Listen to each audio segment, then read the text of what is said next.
Worm is a web serial by J.C. McCrae, also known as Wildbow.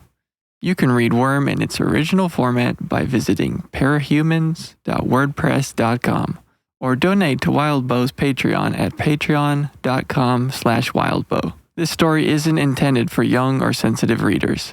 Readers who are on the lookout for trigger warnings are advised to give Worm a pass. For a complete list, check the description for all of Worm's trigger warnings.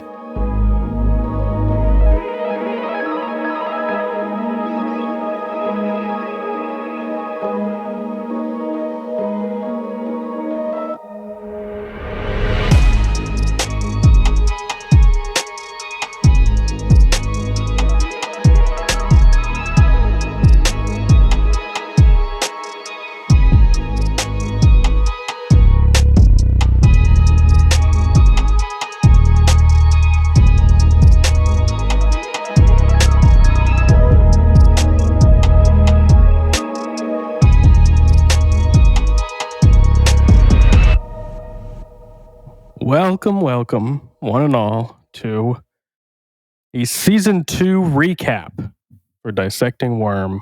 That's right, we have finished our second season. And by finished, I mean we have decided where it begins and ends. And we're now ready to kind of look at it, to pick it apart and decide if we did a good job or not. My name is Jacob, your co-host as always, joined by Allan, as always. Welcome, Allan. Hello. We have Michael keeping us sounding good as always, and returning to reprise their roles of our season critiques. We have both Hannah and Nick from the Brockton Bay Book Club. Welcome both of you. Well, this is going to be a lot of fun. We have a lot to get through, slightly more to work with in this season than season one. Season one felt like it was a bit more structured based off of the arcs we did. Felt like it flowed a bit better. We made some changes that were hotly contested, but we fought for anyway. This time around, we've got quite a bit on the docket. So we're going to dive in because, as I was just informed, our season 1 recap crossed the 3-hour mark, which scares me. So, Excited for as you should be. No, it's good. I'm excited for Nick and Hannah to hear these changes for the first time. So this will be really cool. As always. I'm ready. Yeah, a couple changes to our season 1 recap, though. Oh yes, good. Courtesy of a user on Reddit, Sleepy Stapler. Shout out to them. They had some really good stuff, specifically for the warehouse episode and following. So a couple things. One is during the warehouse fight, instead of just having a straight through fight right there, we break it up with a Tattletale fault line alternate fight going on against Bakuda. So you get your Bakuda fight, but you also oh my get... God. No, wait. What? Bakuda. Hang on a second. Bakuda. It's Bakuda. Bakuda. It's not Bakuda. It's Bakuda. Anyway, freaking time. Bakuda. You're a Bakuda. Bakuda. Like you sussy Bakuda. Yeah, if that's what helps you, then sure. Yeah. Helps me sleep at night. Bakuda. Thank you. Bakuda. No. Now you've got me messed up. Bakuda. There we go. Bakuda. Yes. Bakuda. Thank you. Sussy Bakuda. Sure. All right. You can cut most of that out. Anyway, Lisa and Faultline lead some other crews against Bakuda in a separate fight that gets interspersed with the Taylor lung fight. You have some good dialogue back and forth there, specifically between those two, because they nitpick at each other. Another great thing to add following that is when the PRT break in and take Theo, we have a moment where they're in the safe house. Maybe something happened, like Theo got injured or something. But Amy is there to heal them or whatever. And it gives an opportunity for Amy and Theo to have a couple really good conversations about powers, about like, what Theo would do if he had them, how Amy doesn't like hers, like a good insight into the two of their characters that we just don't get enough of. We could talk about Amy, start with like, I don't do brains. Um, Amy maybe suspects that her power isn't for healing, that she has a weird code that she lives by, and that Theo kind of talks about, not being limited by your genetics, that, despite being Kaiser's son, that isn't going to hold him back from doing what's right. Like, in contrast to, Amy as a whole. So I think there's some really good conversations to have there that will change up in the script. Let me see if there's anything else here I want to go over. Sleepy Stapler has left some essays, so it's hard to go through. But there's a couple of the points that I wanted to read off. Some other things that I would like to change up is throughout the first season, Pigott has an assistant deputy director by the name of Thomas Calvert that bears a lot of the workload that she does. He's a very bookish man that just kind of, is always there late with her, helping out where he can. But just, remember the name. He's always present in the PRT. Wherever Pigott is, he's just kind of standing right next to her with a clipboard. That kind of deal. Laying some groundwork. Yeah, laying some groundwork. Other things, as we moved on through the end of the thing, we had the big Arc 8 fight. And as we get to the end, Taylor is wondering what she is going to do with now that she's been outed kind of as she wanted to be a hero, and all of that's over, and her and Lisa have a conversation about what to do next. And Taylor's like, I don't know. I'll figure it out. She leaves, and Lisa picks up the phone, makes a call, and says something like, she's in. And we cut to Coyle on the other end in his evil lair, hangs up the phone, steeples his fingers. End of season. All right. Dun, dun, dun, dun. Dun, dun, Yeah. dun. And remind me, I know that we changed some things, or that you guys changed some things. Is that the first time we're meeting Coyle? That is the first time we're Or seeing him, rather? Yeah. So we've met him Okay. at the big get together. A big Okay. thing that will Right. play up here is that he is essentially the white collar criminal in Brockton Bay. Mm. So Yeah. we don't really know what his powers are, but what is he going to do when it comes to the Leviathan fight and stuff like that? He maybe can be attributed to like, oh, well, I'm expected to do something here with the lung problem. I'll buy Fault Line's crew to do this. Everybody kind of accepts, oh yeah, like that makes sense. But we're never told exactly what goes on with that. Another scene that we'll have is the travelers abducting a child. For what reason we don't know yet. But maybe so lure. it's a pretty big reveal. Okay. Yeah. Gotcha. But Yeah, 'cause- all of that Dinah pushed off. Just forget what you know. It's gone from your mind. He is just. I mean, it's not, but No. mean- You don't even remember. You don't even know the miasma of this podcast. You don't even know. hits you. Okay. Oh God. You don't even Okay. know what's going on right now. Okay. Of course. All right. It's all just a fog. It's a red fog. So that takes us into season 2 and where we want to start the season. Mm-hmm. And the big thing we want to do with this season is where season 1 is a lot of Taylor and it's a lot of focusing on her character, as it should be. This is not a critique. This is what it is. It should be. Yeah. It's her character and her growth and her sort of accepting her role, whether she realizes it or not, as more villain than hero within the framework of Brockton Bay. Season 2 presents a really neat opportunity where we can expand on a lot of the goings on in the city and the world at large, alongside Taylor's continual character growth. So there's a couple mysteries, for example, that get highlighted this season, that we can really sort of expand on. That's Cauldron and Case 53s. That is the Slaughterhouse 9, obviously, who end up kind of taking a front and center approach. Those are two really large mysteries there.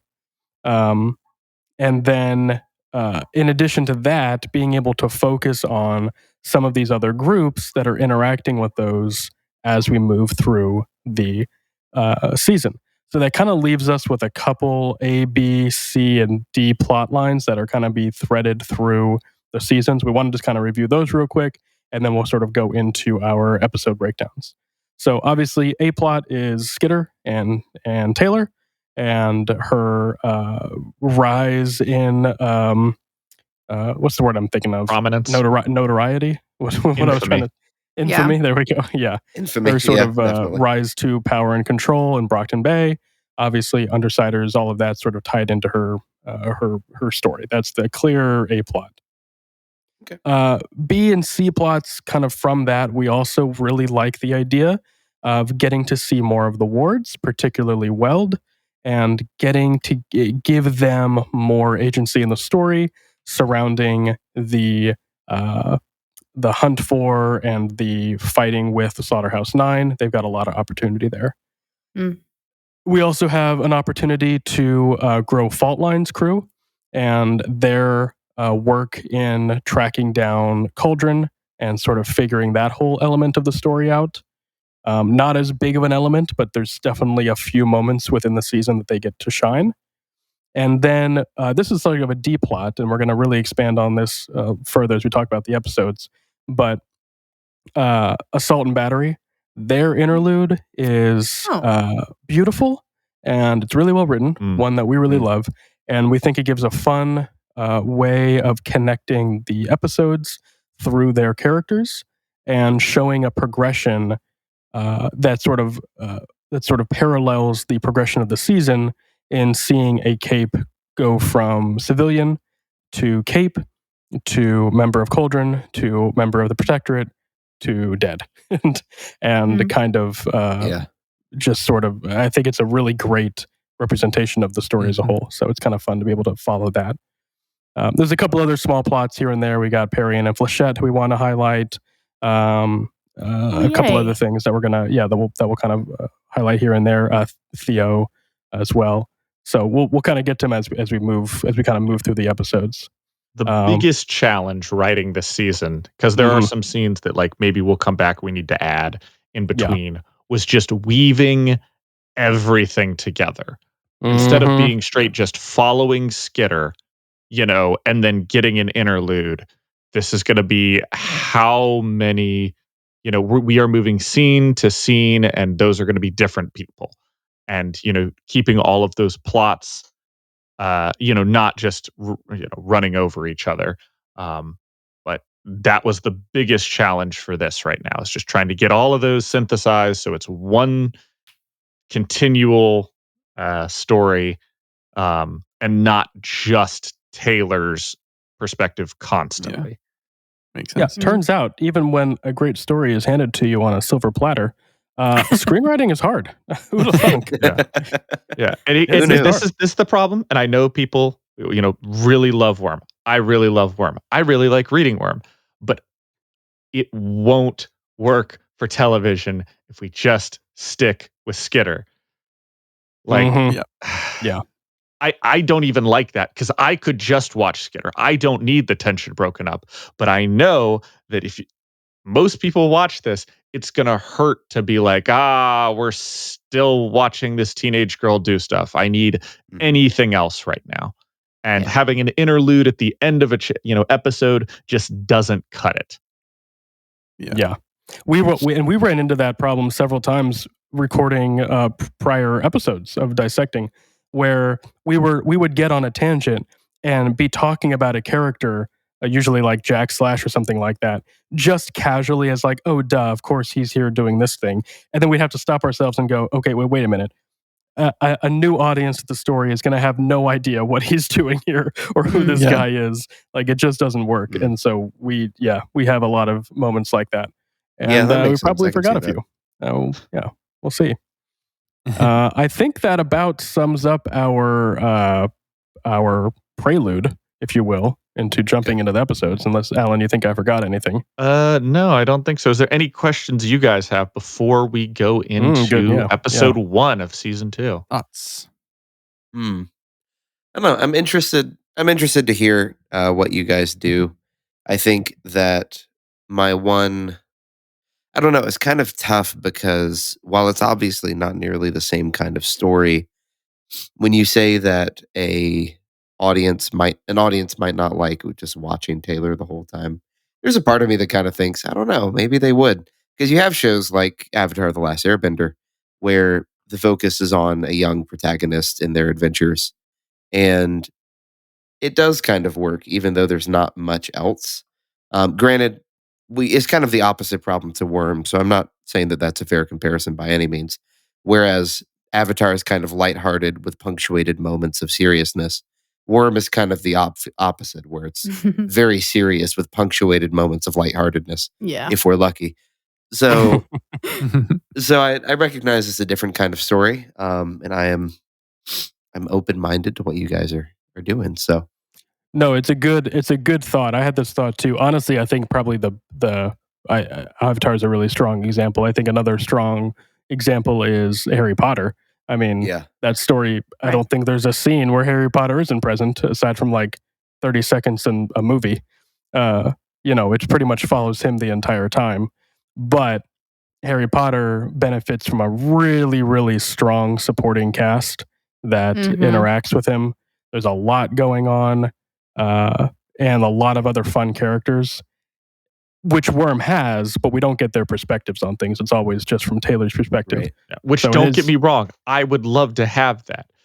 Yeah. Once again, I'm okay with that. The problem is, I know for a general audience, it does not work. Yeah, I'm part of that group. I think Taylor's great. And as the main character for Worm in book format, like, it works. But I mean, like we said, with Assault and Battery, their little interlude is so cool. I like the idea of giving them some more screen time rather than page time. But I'm excited about seeing more of these characters that, like, we know are there, like Flechette and Parian, or Parian, yes? Yeah. Parian. I think, Parian, yeah. With Parian, like, I love Parian. I think Parian is super cool. And she does make a couple, like, very key appearances in this, these arcs. And so I like the idea of giving her more time so that when she shows up, we know who she is. We know the impact of her power. And when she does come in to save the day, when she does, like, I like that idea of having more of these side characters that we've seen at the end of this huge Endbringer fight. Now we're seeing them more, which I like with Weld and that. Like, I'm excited. I'm ready for it, and I think you guys, it's tricky, are great. I'm gonna fight you on some things probably, but for the most part, I'm ready. Yeah, I will. Yeah. I'll kind of end before we go into it. I'll say I think that is one of the. It is the great challenge in any adaptation is justifying the adaptation, because if you are doing a just one-to-one retread of the original story, then the adaptation serves no purpose. It's not enhancing the story in any way. So you want to justify the adaptation while also not spitting on the original story that everybody loves. Yeah. And that is a fine line to walk. And most adaptations don't do that well. I think most people can agree on that, especially recently. We've had sort of a slew of pretty poor adaptations. Yeah. But the trade-off is that a lot do them well. You just don't realize it because you never read the original story. And there's a lot of really good adaptations out there that do a good job. And I think Worm has a lot of potential for that. We are just but humble amateur fans with no experience in script writing and adapting works, but we're going to give it a shot anyway because nobody else will. Yeah.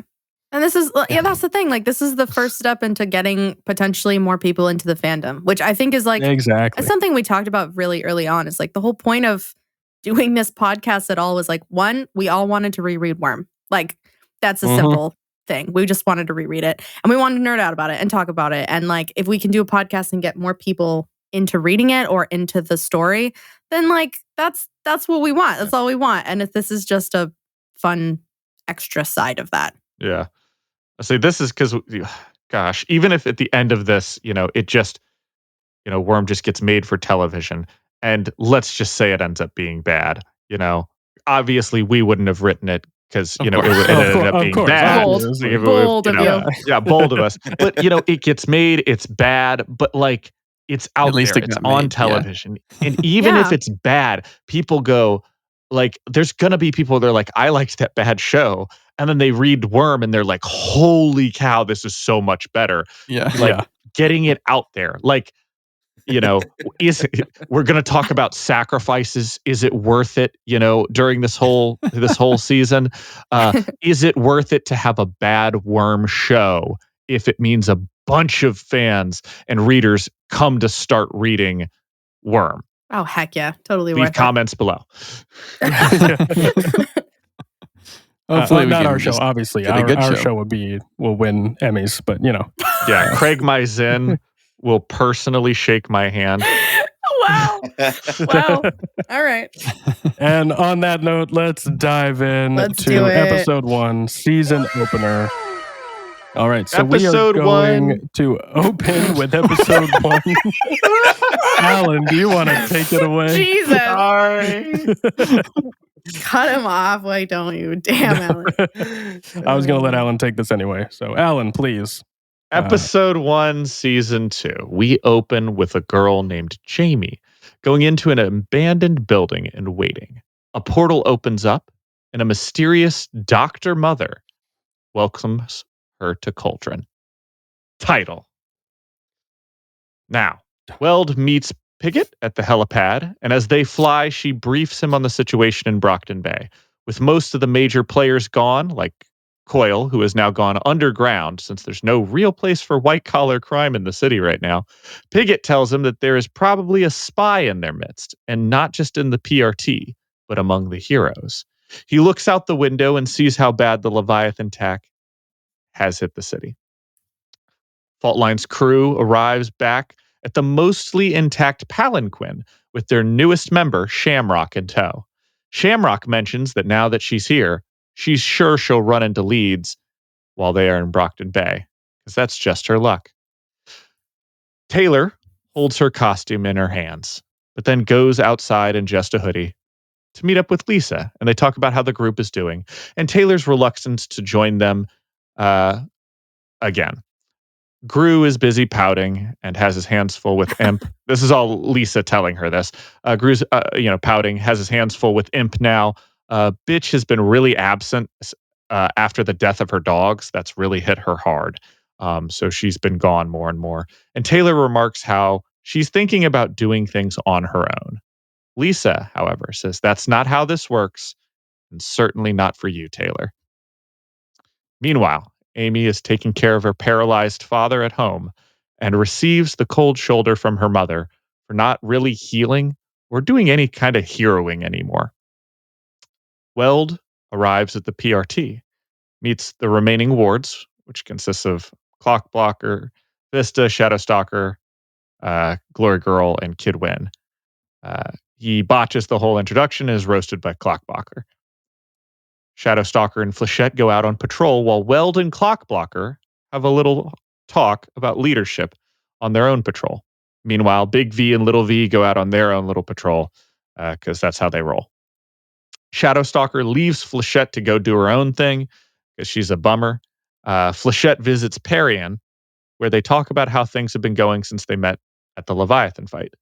Weld and Clockblocker run into a gruesome crime scene where the Travelers are present. Weld calls in for backup, and while they are trying to bring the Travelers in for questioning, the Travelers refuse. Glory Girl and Vista show up in time for a fight to ensue. But despite their best efforts, the Travelers get away. Meanwhile, Jamie and Dr. Mother talk about powers, about how Jamie wants to defeat Madcap. And so, a decision made, she straps into the chair, drinks the vial, and triggers. Afterwards, she gets up, touches the chair, and Dr. Mother remarks that she seems to have gotten a good power set.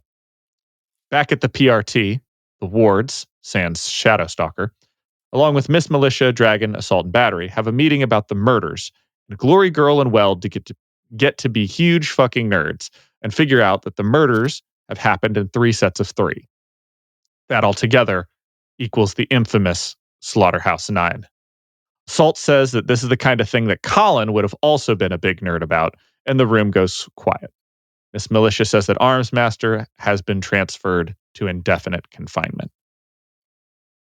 Meanwhile, a shadowy figure is being put in said indefinite confinement in the birdcage. The doors open, and Lung walks down and sits with Marquis. Marquis says that he'll get him set up if he'll give him some news about the outside world, specifically how his daughter is doing. We immediately then cut to Shadowstalker as she spots Skitter and trails her to ambush and kill her like a bitch, only to be caught by the Undersiders. Shadowstalker says something like, "You couldn't face me alone," and Skitter squats over her and says, "It never worked for you, has it?" and then stomps on her face. End of episode 1. Damn. Oh my God. Okay. It's funny. Even just reading through this again, I was making some notes, and there's already stuff. I'm like, okay, we got to move that around. So that's the next podcast. It's the podcast fixing all of our fuck ups on this podcast. The podcast within a podcast within a podcast. No. The podcast outside the podcast about the podcast. It is one of those writing things where you write something, you're like, yeah, this is good, and then you hear it, and you're like, oh. Yeah, Oh, I mean, no. and Yeah, every I get episode that. where But no, Jesus. this wasn't that bad.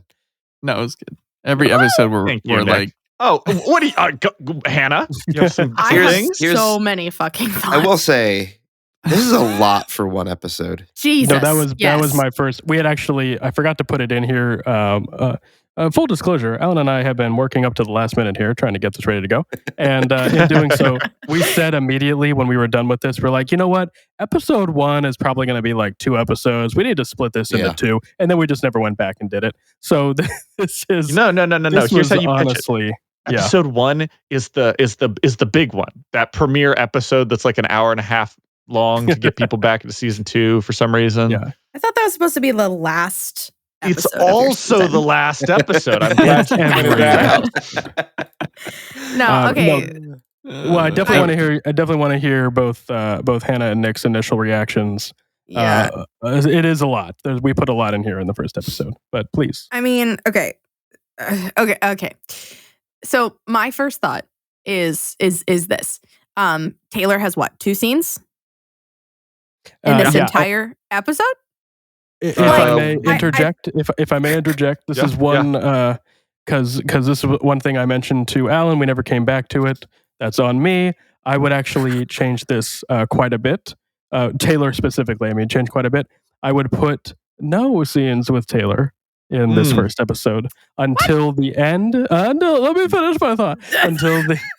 Until the very end when we are when Shadowstalker is chasing her.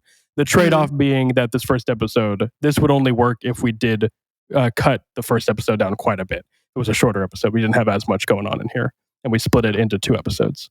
I think it'd be fun to leave Taylor's reveal until the very end of the episode as like a more of like, here's the state of what's going on, here's everybody else, and then, oh, that's right, where's our main character? And then here she is out of the shadows, been working this whole time. At the same time, the risk of that is that you have sort of this feeling of like a pump fake from the audience. Yeah. Where if you've gotten them invested in Taylor a lot, then having a whole episode without her can feel. I can understand some people feeling a little bit betrayed. Like, where's my favorite person? Right. I understand why though, so I kind of get the idea. Yeah. I don't know. It's interesting to think about. It's why I wanted to have at least Taylor in there, present for one scene, not just the end, to also give you, because we're talking about Brockton Bay as a whole, how everybody's doing. I think that having like, oh, the Undersiders are there too, but it also sets expectations that while Taylor is the main character, and we will get back to her as we, kind of have that pump fake at the end, like, oh no, she is here, that we will be talking about her. She will be doing, skitter things. That this season is going to be different. There's going to be a lot of other moving pieces this season. It's not just going to be Taylor. And I want to set that expectation up front that these are the things we're dealing with. We're dealing with Cauldron. We're dealing with the wards. We're dealing with the Slaughterhouse 9. You have to get those things in there. And there's a lot of setup of just where the pieces are that you need to do initially before you can move into, oh yeah, let's get back to our main character. You literally and I will said, say that is a. Sorry. Go ahead, Anna.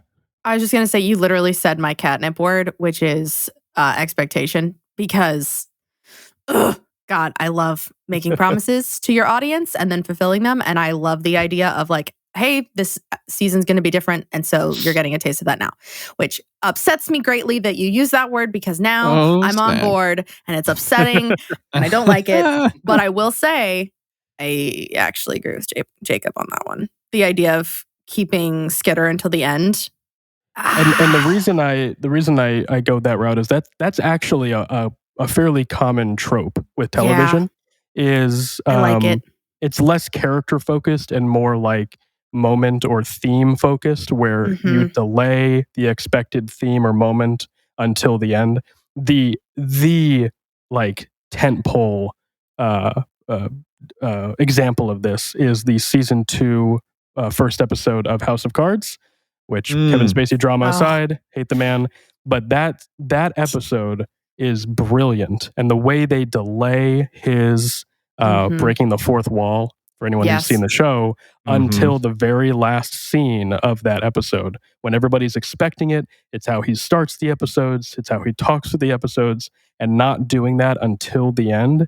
That moment is just so powerful. It's so good. This is very different. Obviously, we're very different here, but it's the same concept. It's building up, because everyone knows we're going to see Taylor.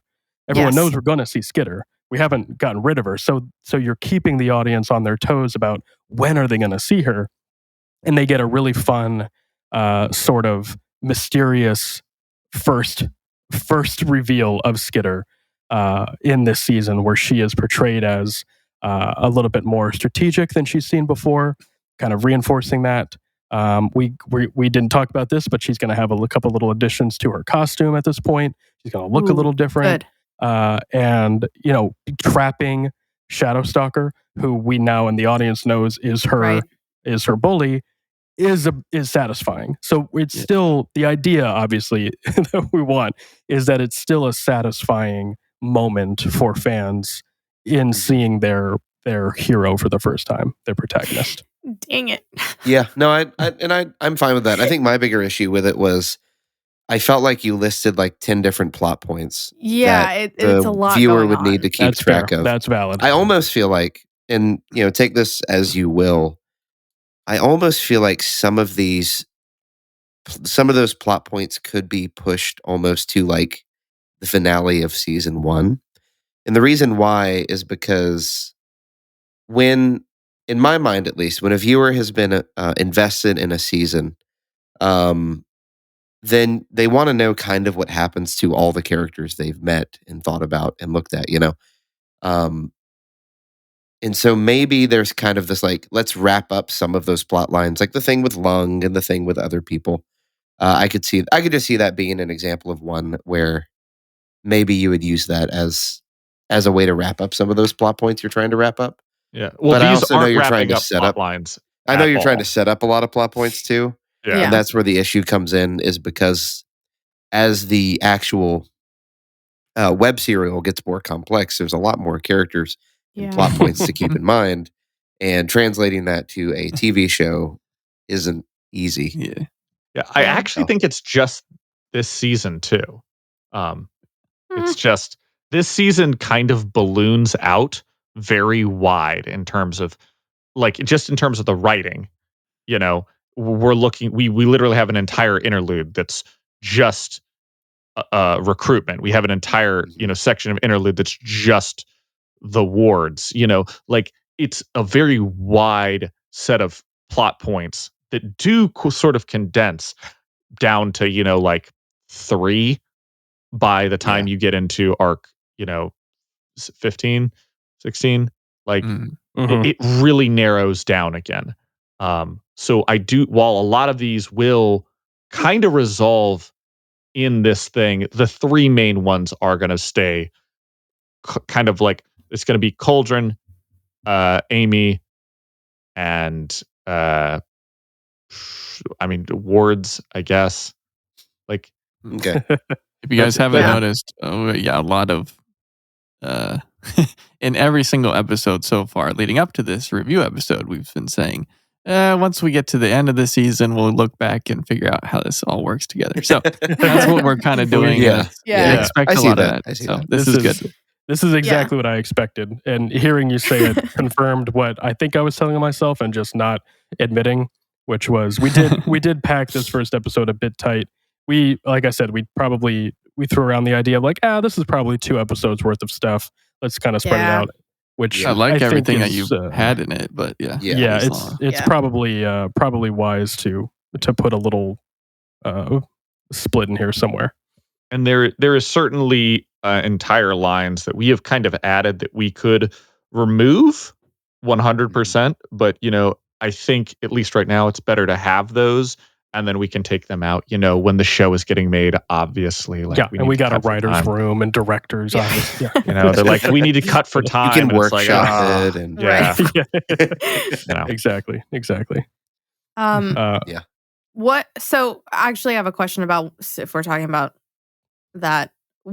The scene where they're all sitting around talking about the Slaughterhouse 9 potentially having showed up, and they mention Arms Master. We have that in there. What if that scene just was taken out? Like if you took that whole section out altogether and they had this little, oh my God, it's the Slaughterhouse 9 moment, but it's at the crime scene. And that takes very out doable. some PRT secondary location when you could have it. Basically, my thought is like, we're talking about all the extra plots. And like, okay, yes, we have Cauldron, but I would say that Cauldron plot is also separate from like assault and battery plot. And the Wards plot is also different from Weld plot almost. And like the idea is if you can condense things into each other so that it's like that conversation basically happening about the Slaughterhouse 9 taking place where it does in the book at the crime scene of them making that recognition, and you're cutting down a secondary scene. I felt like I was getting a little bit of whiplash just from you recounting the episode. I definitely think it would have to be split, but Is whiplash the word you were looking for, or was it just too much in general?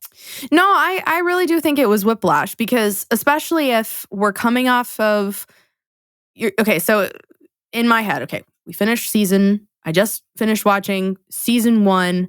I've been waiting a whole year. I'm ready for season 2 of my favorite show to start. I'm so excited. The episode goes, and I'm getting all of these people, which again, before about not seeing Taylor, it's like, okay, all these people, okay, cool, right, great. Where's Taylor? Where are the Undersiders? Where are the people I actually care about? Villains? Where are the villains? I'm not seeing any villains.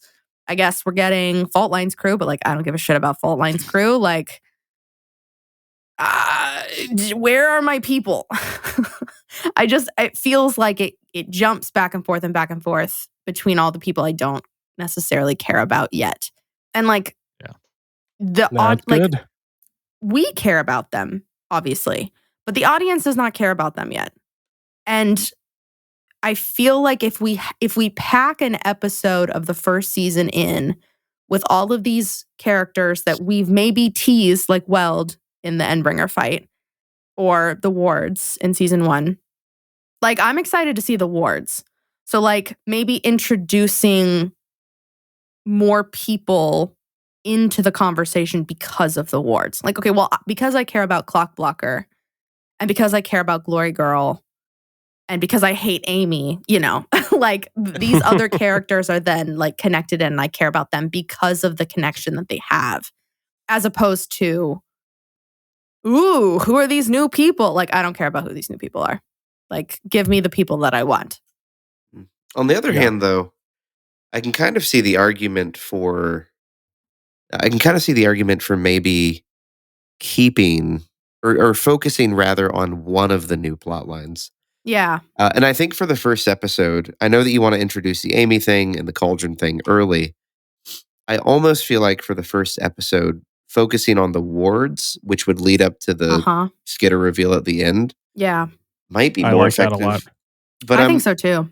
Just in the sense of trying to focus in on one plot, rather than trying to introduce everything all in this first episode. And then the second episode, I think you could split it maybe between Amy and Cauldron. I don't know though. It's tough because there are so many. Yeah. There are so many little bits and pieces, that you want to use. This is good. And look This at. is good. No, I think my mind's kind of already working here. I think this would definitely be best split into 2 episodes, and I do like focusing on the wards more for the first episode. I think that makes sense. I think our motto for last season was cut and condense, which we're doing for a lot of stuff. I think for this, it's almost the opposite. It's weave. It's taking all the things that were laid out kind of, on their own and cutting them up and then interspersing them all over the place. In that way, you'll get more of a Game of Thrones type of episode, which I'll be honest, I feel like the first episode of every new Game of Thrones seasons is this. It is a lot of locations with a lot of characters and a lot of introductions to new characters. And that's a good point. And Game of Thrones does that really well. I think the one advantage Game of Thrones has over a story like Worm is that Game of Thrones was written intentionally without a protagonist, like a primary protagonist. It's written so that all of those stories could be the protagonist. They could be who sits on the throne, who wins the game. And that's what sort of aids the stories because you're trying to figure out who you're rooting for. Worm doesn't really have that, but I do agree that we're trying to expand the world a bit, so we don't want to lose sight of that. But there's 2 ways this could have gone. One is we stick strictly with a Skitter centric story. It's going to be, I think, in this it works. This will be a much shorter series, like season, if that's the case. Well, I don't think we should stick with just Skitter. I do like the idea of having all these new plot lines. I think that's really good. My worry, though, is the first episode of the season 2 being so packed. No, that's fair. That's a good insight. Yeah, if we were gonna cut stuff, and if we cut it here, I'll be honest, I think we got to cut it from the whole season. I think if you don't get a lot of this in the first episode, I don't think it belongs in the rest of the season. So wait. So you're saying if we were to cut like the assault and battery line from the first episode, that then it wouldn't have a place in the rest of the season? No. I think there are some things like that. I don't know if I would say that one in particular. But if we don't have the Fault Line crew, for instance, I think if Fault Line's crew doesn't show up, even in as a quick, thing right there, and literally, I think this scene is 30 seconds to a minute. I think this is no time at all. Well, I think that if you're going for a focus on Cauldron, but you want to reduce things, cutting. I didn't say I wanted to reduce things. Well, we've been suggesting it. Cutting Fault Line's crew, though, is an easy way to do that. Yes. Sure. Yes. I'm not opposed to cutting Fault Line's crew, to be perfectly honest. I don't really care about them. I forgot about Shamrock, to be perfectly honest. So, and this will come into play, not to cut you off, Anna, I apologize. No, you're good, please. Just because you're kind of touching on something that Allan and I have spent the last 8 episodes talking about this stuff, and I forget that we haven't been sharing our thoughts with everybody. Yeah, Fault Line's crew feels like it's just made for the cutting room floor, truly, within the scope of Worm. It's a fun crew, but they're kind of in all honesty, when you're reading the story, background characters. They're not that important to the story.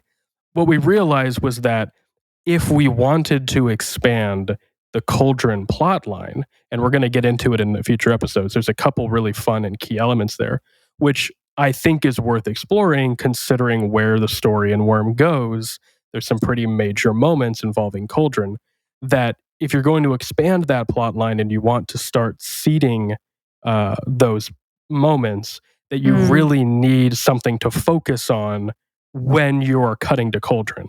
And it just sort of naturally made sense that Fault Line's crew, being mostly Case 53s, made sense as they're sort of on the hunt for answers regarding Cauldron. I think though your focus on Cauldron comes from the Assault and Battery plotline. Well, yes. The And I think problem that's there is that Battery dies at the end of the season. Right. So- Right, but what Don't I'm remind me. thinking though, yeah, I know. It's so sad. But what I'm thinking though is you introduce that Assault and Battery plotline. You have the hook, the mention of Cauldron, even Dr. Mother saying something like "Welcome to Cauldron," and then what you can do with Fault Line's crew, because you could have them show up at different times like they do in the web serial, but have them drop those hints in there, because that's kind of how Wildbow does it too, and I think maybe that could fit. So that way you're not trying to introduce a whole new crew of characters, but you meet the crew of characters and they have this brief conversation and Cauldron gets mentioned, and it pings the audience's mind of saying, wait a second, this has been part of Battery's story this whole time, or Assault's story. Battery's story this whole time. Yeah. And having that, using Fault Line's clue as more of like Fault Line's crew as the clue droppers. Sorry, that's what I was trying to say. Rather than introducing them in the first episode, I think that's an easy cut that you can still add in as a fun bit later with the merchants. I and agree all of with that. Actually, I think that would actually work well. I don't think they're needed in the first episode. I also think we can reduce their crew. Honestly, Fault Line's crew could just be Fault Line, Neuter, and Gregor, and like that could be it with some red shirts thrown in if you want some extra. Isn't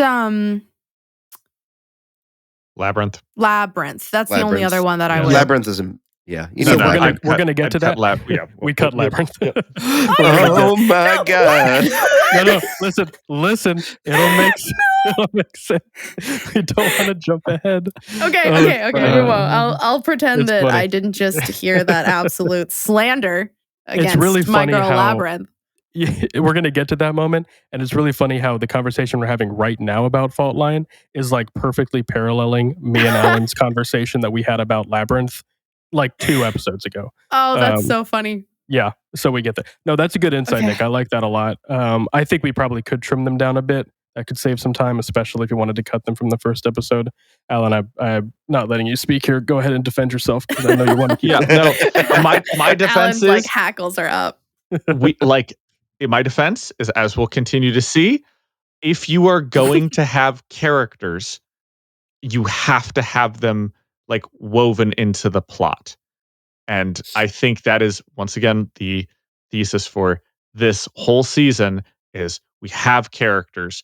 They need to be interwoven into the plot to do something. Even if it's not a lot, even if it's like this, they show up with their bags from the airport. They're like, man, Brockton Bay is a shithole now.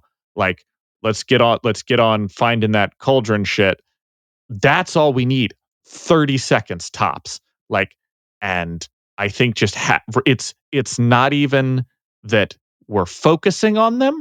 They are a peppered reminder that this crew is searching for Cauldron, and we are getting more of Cauldron because we need. I think, I know the audience isn't completely stupid. I think just having a little pepper there every so often, just to remind people during what is probably going to end up being hour-long episodes, like, oh, if you have a 30-second clip in an hour-long episode once every other episode, I don't feel like that's so much that it's detracting from the rest, but it's enough to just be a reminder. Yeah, and when the executives pick this up and the showrunners are doing all their stuff, they'll have the option to keep or to cut this in the end, and they'll of course listen to this exact episode, and they'll see both sides. Well, that's the right thing to do. And Yeah. see what happens. Yeah. Right. So, Good. And, good and thoughts. I Good love thoughts that all we're around. at the 50-minute mark, and we're just talking. I We just know. talked about episode 1. You gotta set groundwork. Yeah, we knew that the start of the season was going to be the most It was contentious. gonna be a killer. Yeah. So I had a coffee and I had a whiskey, so we're good. Yeah. Here's the thing: That's good. we're I gonna should have have done all of tea. these conversations now because this is all the plot lines. This Yeah. is all of them. So if you This is- say I don't like this one now, Yeah. every time we bring them That's up why in an Alan's- episode, That's you don't true. have to say anything. You just got to go like, oh, you can just shut the fuck up. Okay. All right. okay, we get it out in the first episode. That way you can be like, all right, I'm gonna skip Smeagol every time he shows up from now on. No, God. Like let's I not do do when that. I watch the extended cut of The Lord of the Rings. Oh, you're so wrong, but that's okay. We'll move Okay. on. That's It okay. makes it's such a more Okay. enjoyable experience. Trust Gonna me mute- on this one. Gonna mute Alan. It's not, but you're wrong. I but don't it's have to fine. look at him. I don't have to hear. Oops, I accidentally muted him. Did we lose Alan? Oops, I muted Alan. I think Michael muted Did you mute Alan? Oh my god. No one man should have all that power.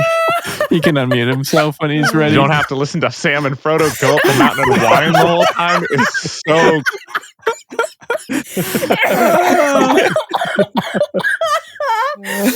The most powerful magical thing.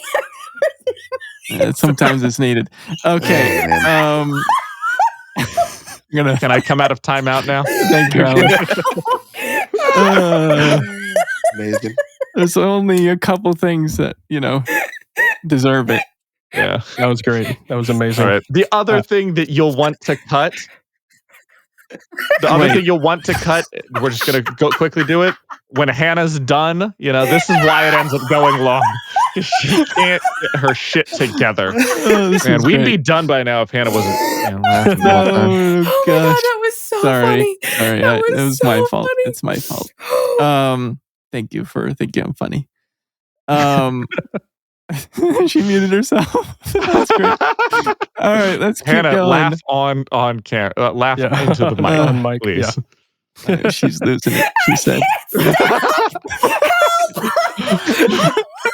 This is quality right here. And this is where we're gonna put our first commercial break right now. Oh, now. Perfect Okay, there we transition. go. We interrupt our scheduled program to bring you a word from our sponsor, Zencastr, a one-stop shop for all your podcasting needs. When we first started this podcast, we knew we needed a service that would let us record remotely. After doing some research, Zencastr was the obvious choice. We started using Zencastr and never looked back. It's super easy to record a podcast with Zencastr. All you do is log in, invite people to join your room, and start recording a high-quality podcast right away. You can record studio quality sound and up to 4K video with your guests. You can rest easy even if you have an unstable connection, knowing Zencastr's multi-layered backups ensure you always have your recordings in the highest quality.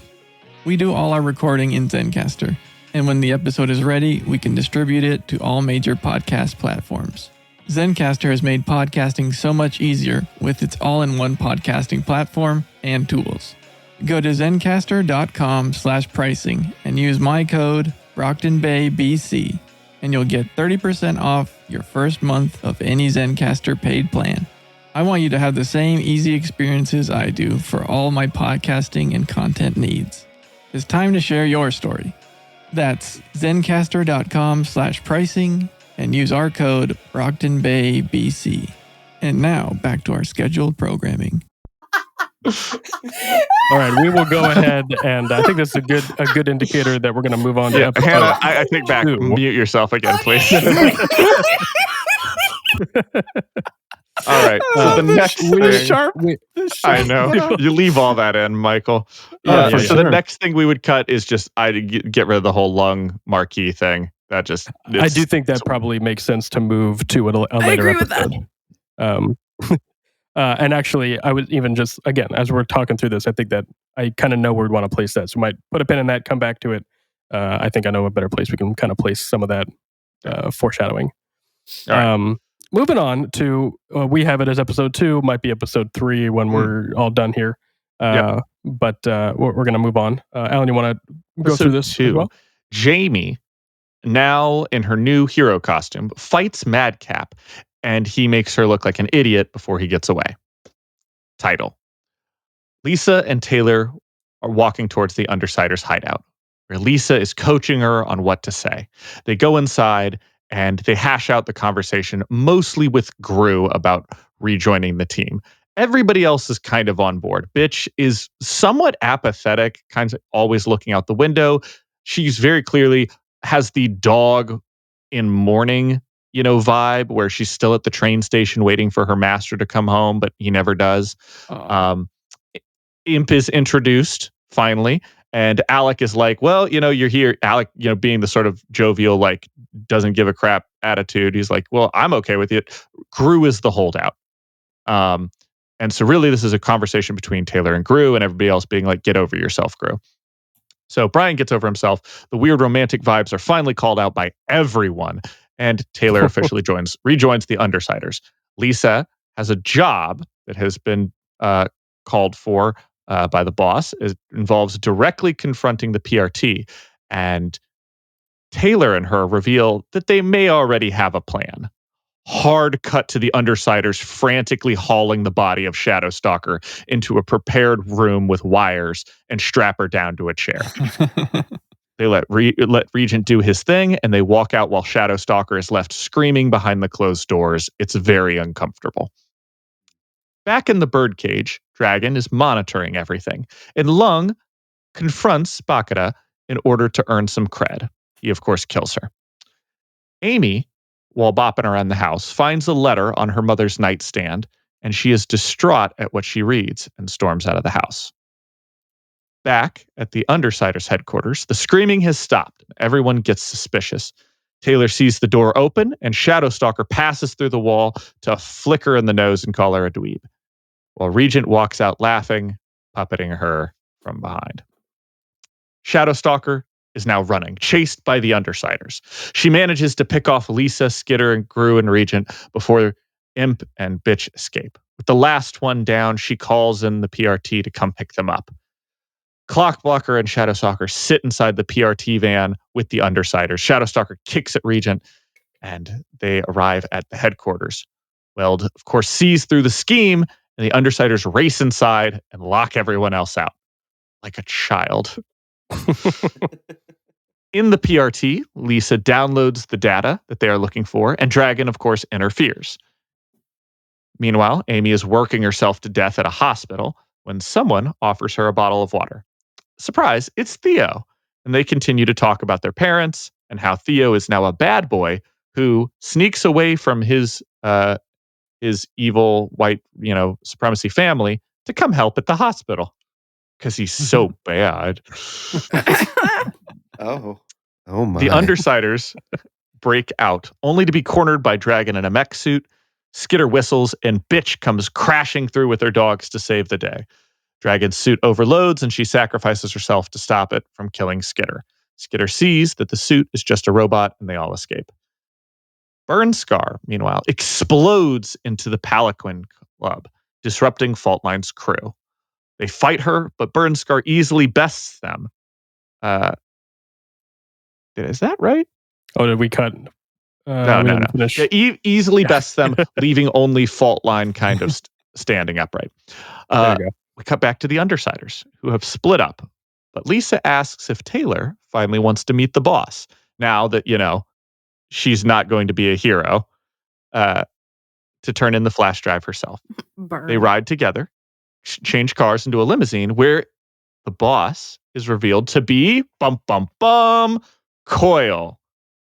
Didn't see that one coming, did you? At least that's the same. Yeah. Hold for applause. Burnscar, meanwhile, is taunting Faultline, picking up a file with the mysterious C logo on it that matches the one on the back of Burnscar's own hand. And she says, "Aw, looking for me." Then burns it up while yelling, "After you left me?"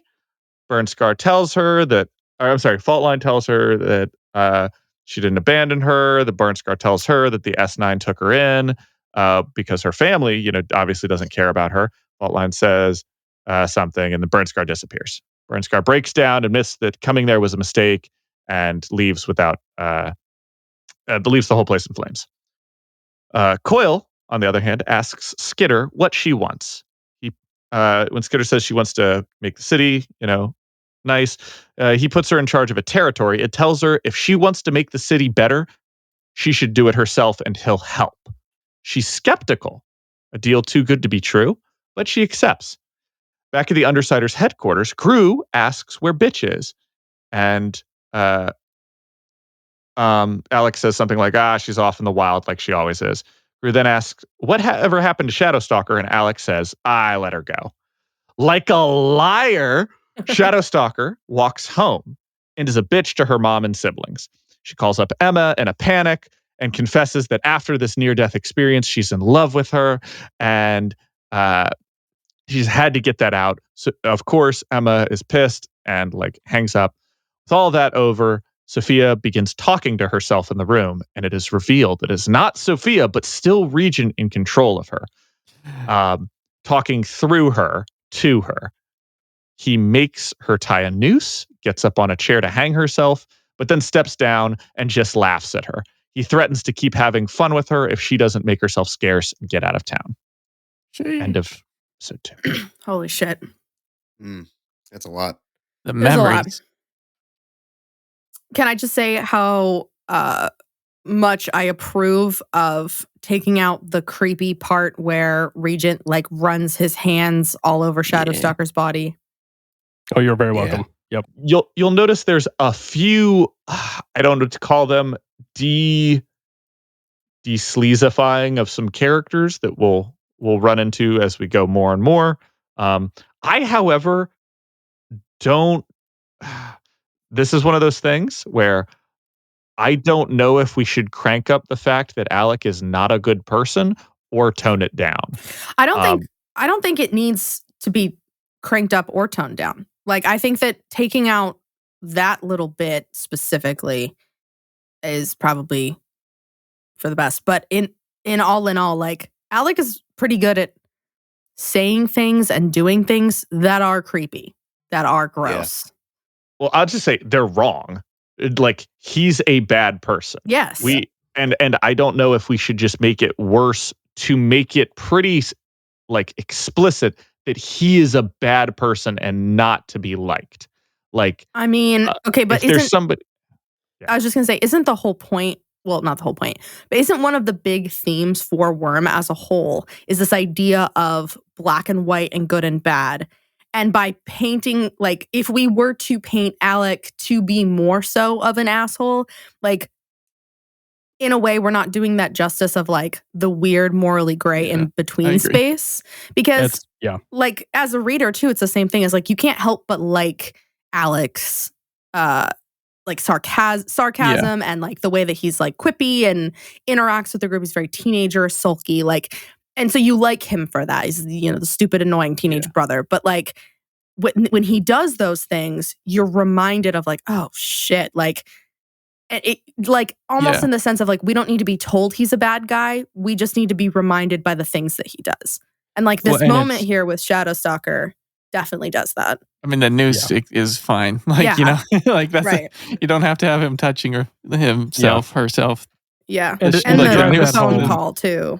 It's exactly. It's pretty I feel like this season specifically, if we were going to, would be essentially showing that Alec is not a good person. Continually, he's there, but he is not Yeah. I mean, the story already kind of does that, I think. Yeah. With everything that comes out with Cherish. I'm sorry, Michael. Yeah.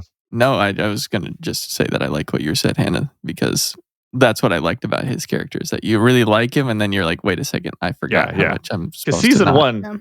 1, barely touches on that. And you're that was in the past. You can kind of, for the small stuff that you do have there. And then you get to this season, and I think it should be ew, gross. Yeah, and I think it does. Yeah. It's also worth noting that in the web serial itself, we get a lot more insight into Alec's character. We get internal monologue. We get background with his abusive childhood. There's a lot more written into his character that gives you sympathy for him. So it's a bit easier to overlook the grosser stuff he's done when you feel sorry for him. And when you can't portray that on screen as clearly, you got to tone down the gross a bit, or else there's no counterweight. Yeah, the balance is off. Yeah, that's fair. Yeah. Nick, what do you think? Trying to remember everything. I know. That's why I'm asking Sorry, now. I veered soft there for a bit. I think I definitely like the overall portrayal of everything. I think Alec is portrayed villainously enough while still being a likable person. I think you got to make sure with that too, you include in some way, because Alec says this in the arc out loud as well, or in the interlude where he is still in Shadowstalker. He does say, "I know that you're the one who's been harassing," or something to the effect of, "You've been harassing people at school, like you're a bully."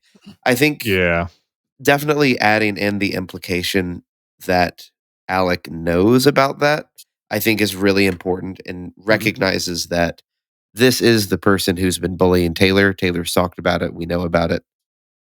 Yeah, good reminder. I just think, I think having that reminder that although he's doing a bad thing, he's doing it for what I would say is a genuine reason, at least in some sense of like, you've messed with my friend. It's still bad, but it's bad, but it's got, he at least has a reason to it. Yeah, that's fair. That's, you make a very good point. What's the biggest thing that you guys changed from this? So one big change you probably caught, because we mentioned it already, is we cut Leviathan. God, no, we cut Leviathan completely. He's not in season 2 at all.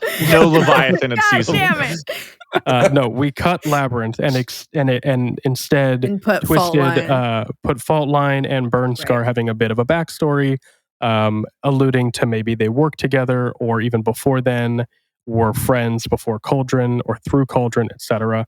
Giving that whole element to Burn Scar's story, to Fault Line rather than Labyrinth. To, again, and this is where I was laughing because we were kind of paralleling each other, to eliminate a relatively needless character in the story in terms of Fault Line, or God, I can't get my name straight. In terms of Labyrinth, thank you. And giving more agency to the couple characters we do want to keep around for the story.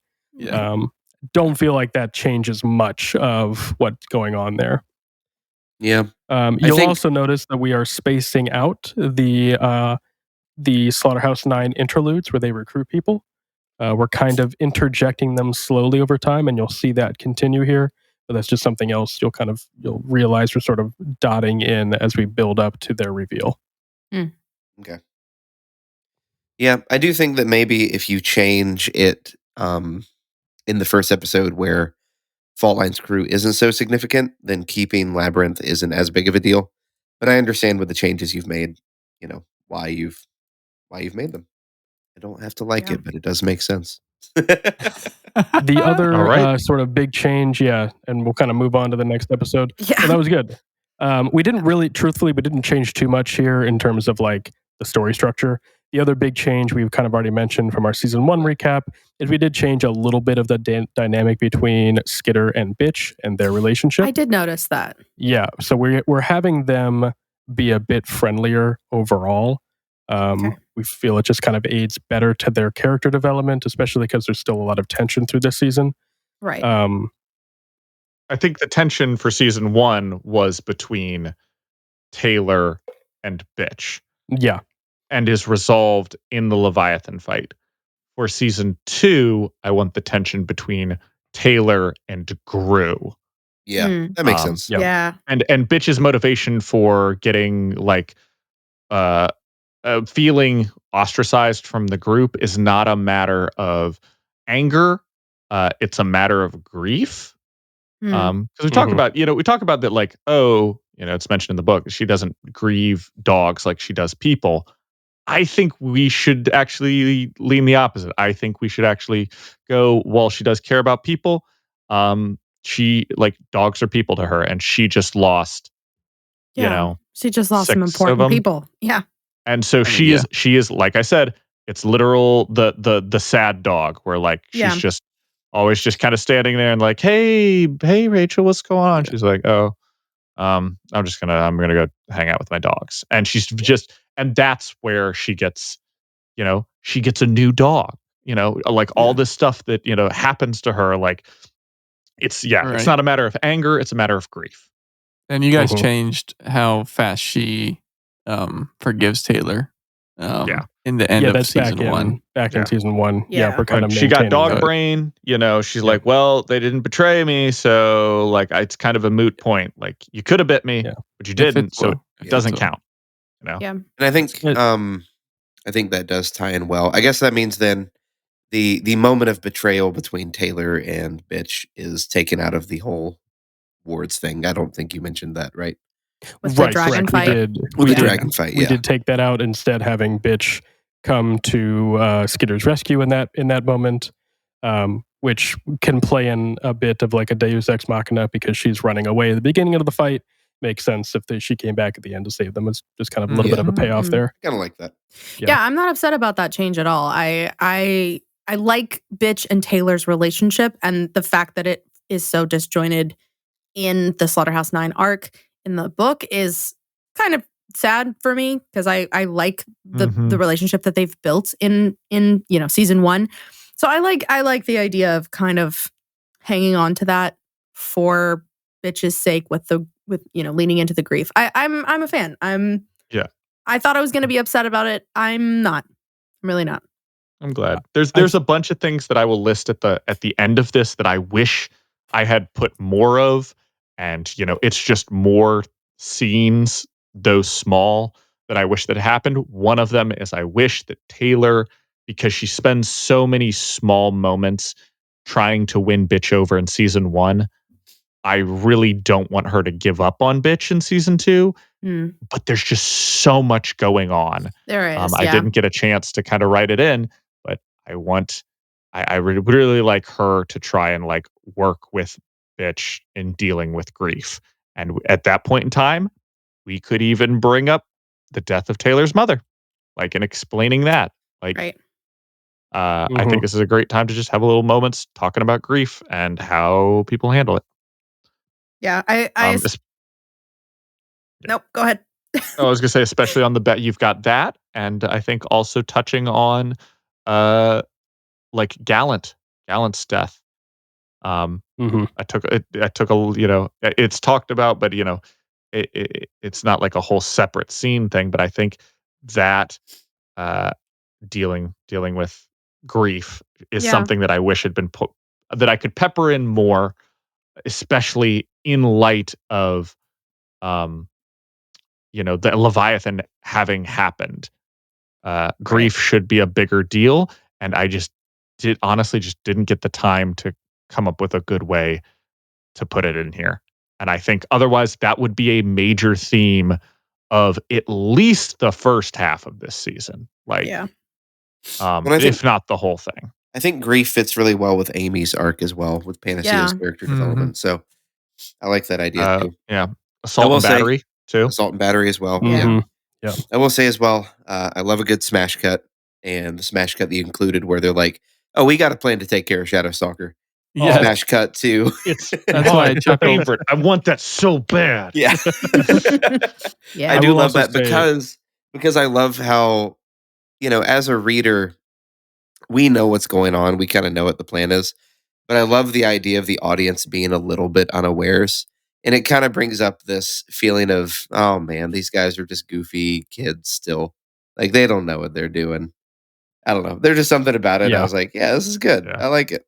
I like it a lot. We did play around with me mixing up this entire thing to basically go confuse the audience on which timeline is which. Where on one hand, they are interrogating Shadowstalker / capturing her and whatnot. And on the other, Shadowstalker, is in the van, like spits on Regent, after he's been caught, just after, like, we saw the scene where he, they got left alone in the room with her. The idea being that, oh, she got out, she caught them, she's pissed. And then the reveal of,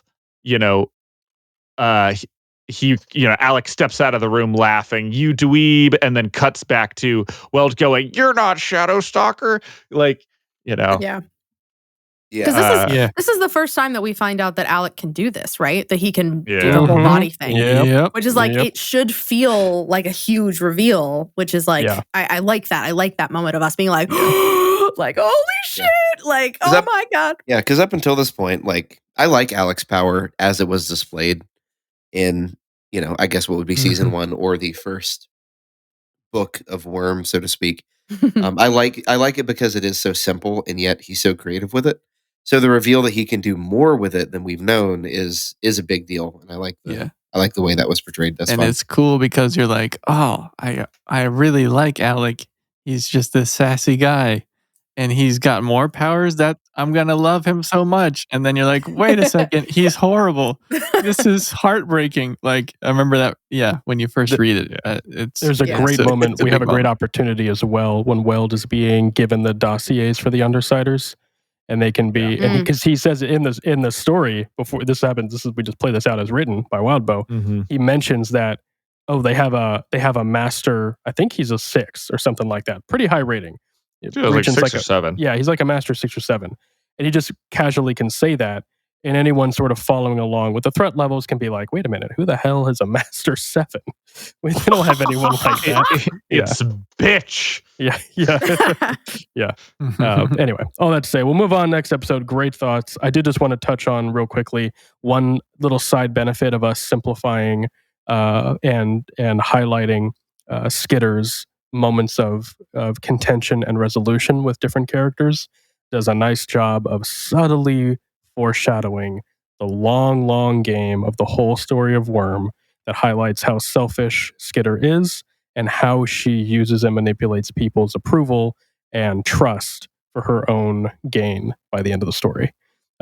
So developing that early, I think, is a nice way of sort of subtly laying that framework that we're going to build off of. Anyway, all that to say, on to the next episode. Alan, you mind if I take this one? Go for it. All right. Next episode, we have episode 3, possibly 4, depending on how we break this all up. Continuing with our cold opens on Battery. We have Jamie now as Battery, catching Madcap with Legend's help. Title. Danny Herbert wakes up in a cold, empty house. He goes through his morning routine alone. He goes to work, leading the cleanup. I imagine during this whole time he's probably listening. I think Danny's like a Barbra Streisand fan. I think he's listening to some Barbra, Let's singing along. I don't know where that came from, but go off. It's just in my head canon. It feels right. Yeah, I don't know. Yeah, I stand by that. So he goes to work, helping the cleanup post Leviathan in the city. As just another, he's got a little vest on when he spots Taylor running. He calls out to her and they spend a brief moment chatting. We then follow Taylor as she finishes her run back into her base, where she has the most evil lair and shows off her magic lightning bug trick. She swivels in her evil chair and the whole place feels empty. Cut to Cherish making a man drop her off at Regent's HQ in his territory. There's the reveal that they are siblings. They have a little control standoff. Nice little tension there as Cherish drops just some fuck you to her brother that he's going to get what's coming to him. Cut over to the wards attending college lectures on parahumans. Clockblocker, Glory Girl, and Vista have a good conversation as they step outside, not able to focus.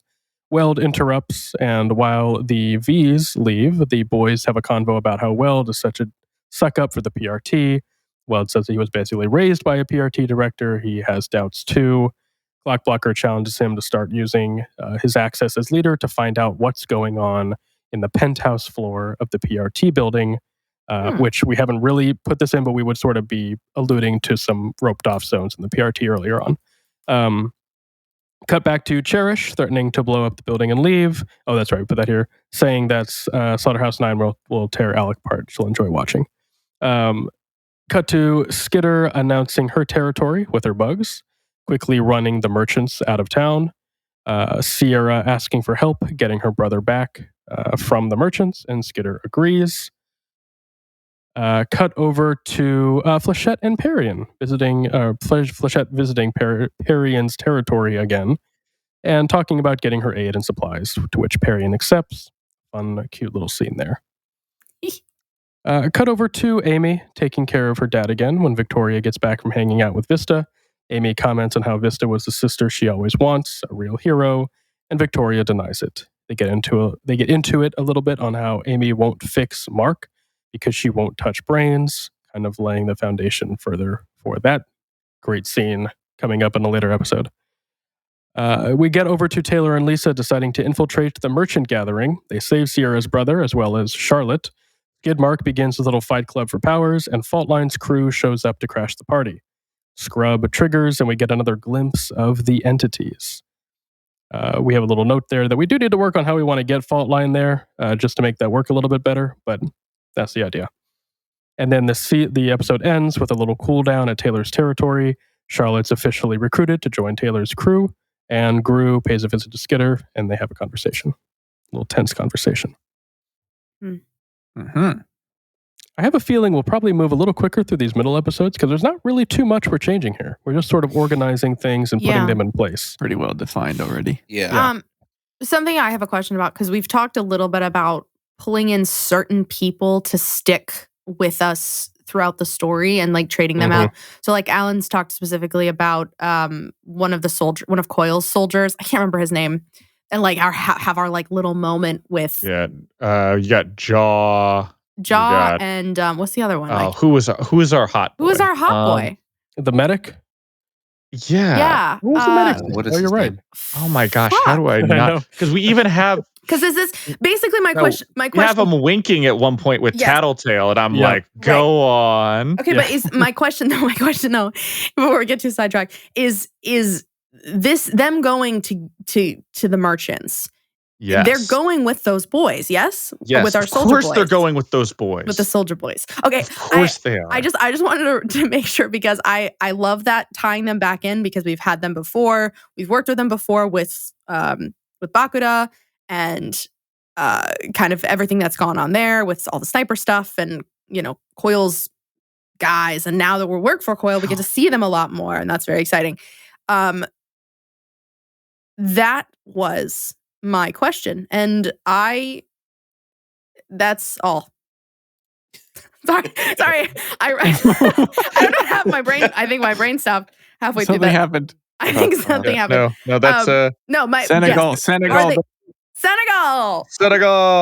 And Brooks. And Brooks. Yes. But there we basically, are they here? Yes, they are. I'm so glad. Yeah. That's and I think any time that we are with Lisa or maybe with Coil, they're there. They're walking around in the background. They're handing stuff to Coil. They are present, even if they're not getting like a proper scene. I'm here for it. I love them too much. I got way too excited about remembering that name. Such a good job, Senegal Michael. is a cool name. But you didn't look it up? You just remembered it? Yeah. Michael! I was like, it's an S. It's very an good. S. It's very good. It's an S. I couldn't think about anything else.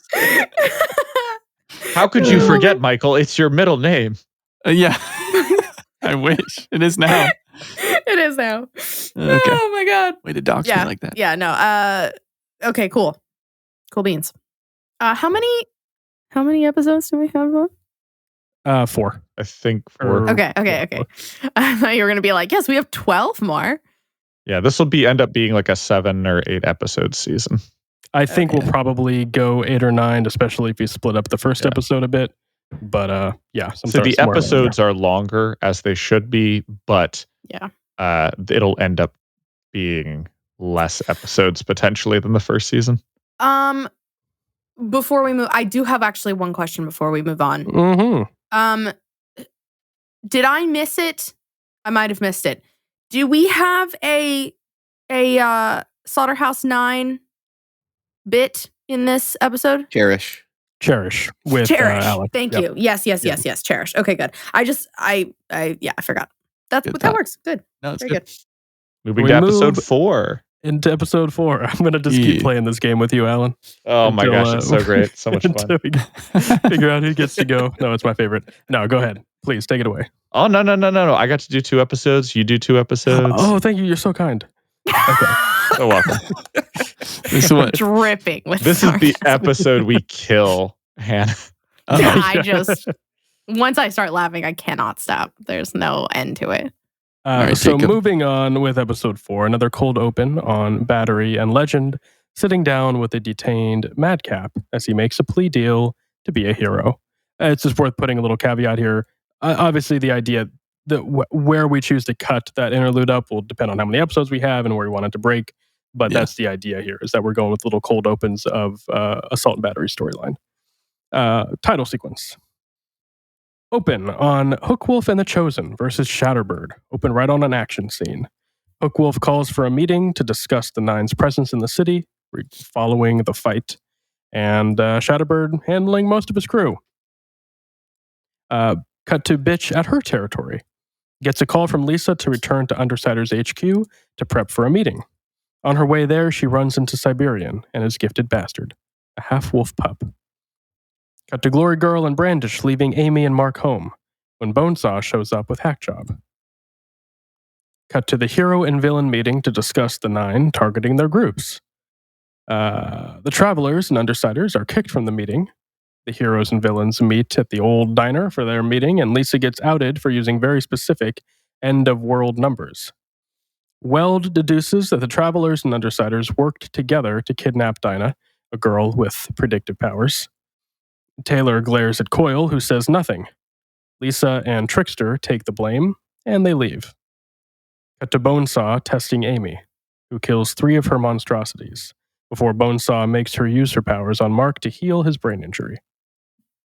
Back at his base, Coyle is walking with the Travelers and Dinah when she tells them that the death percentage is imminent. Coyle forces her to answer questions, and they decide the safest thing is to hide with Noelle, who up to this point I don't think has been named, just FYI. Nope. The Undersiders show back up to base, and Jack and some of the Nine show up.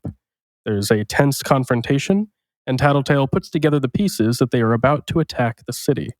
Jack slashes Tattletale's face and says now they have to move their timeline forward, and gives Shatterbird the go-ahead to sing.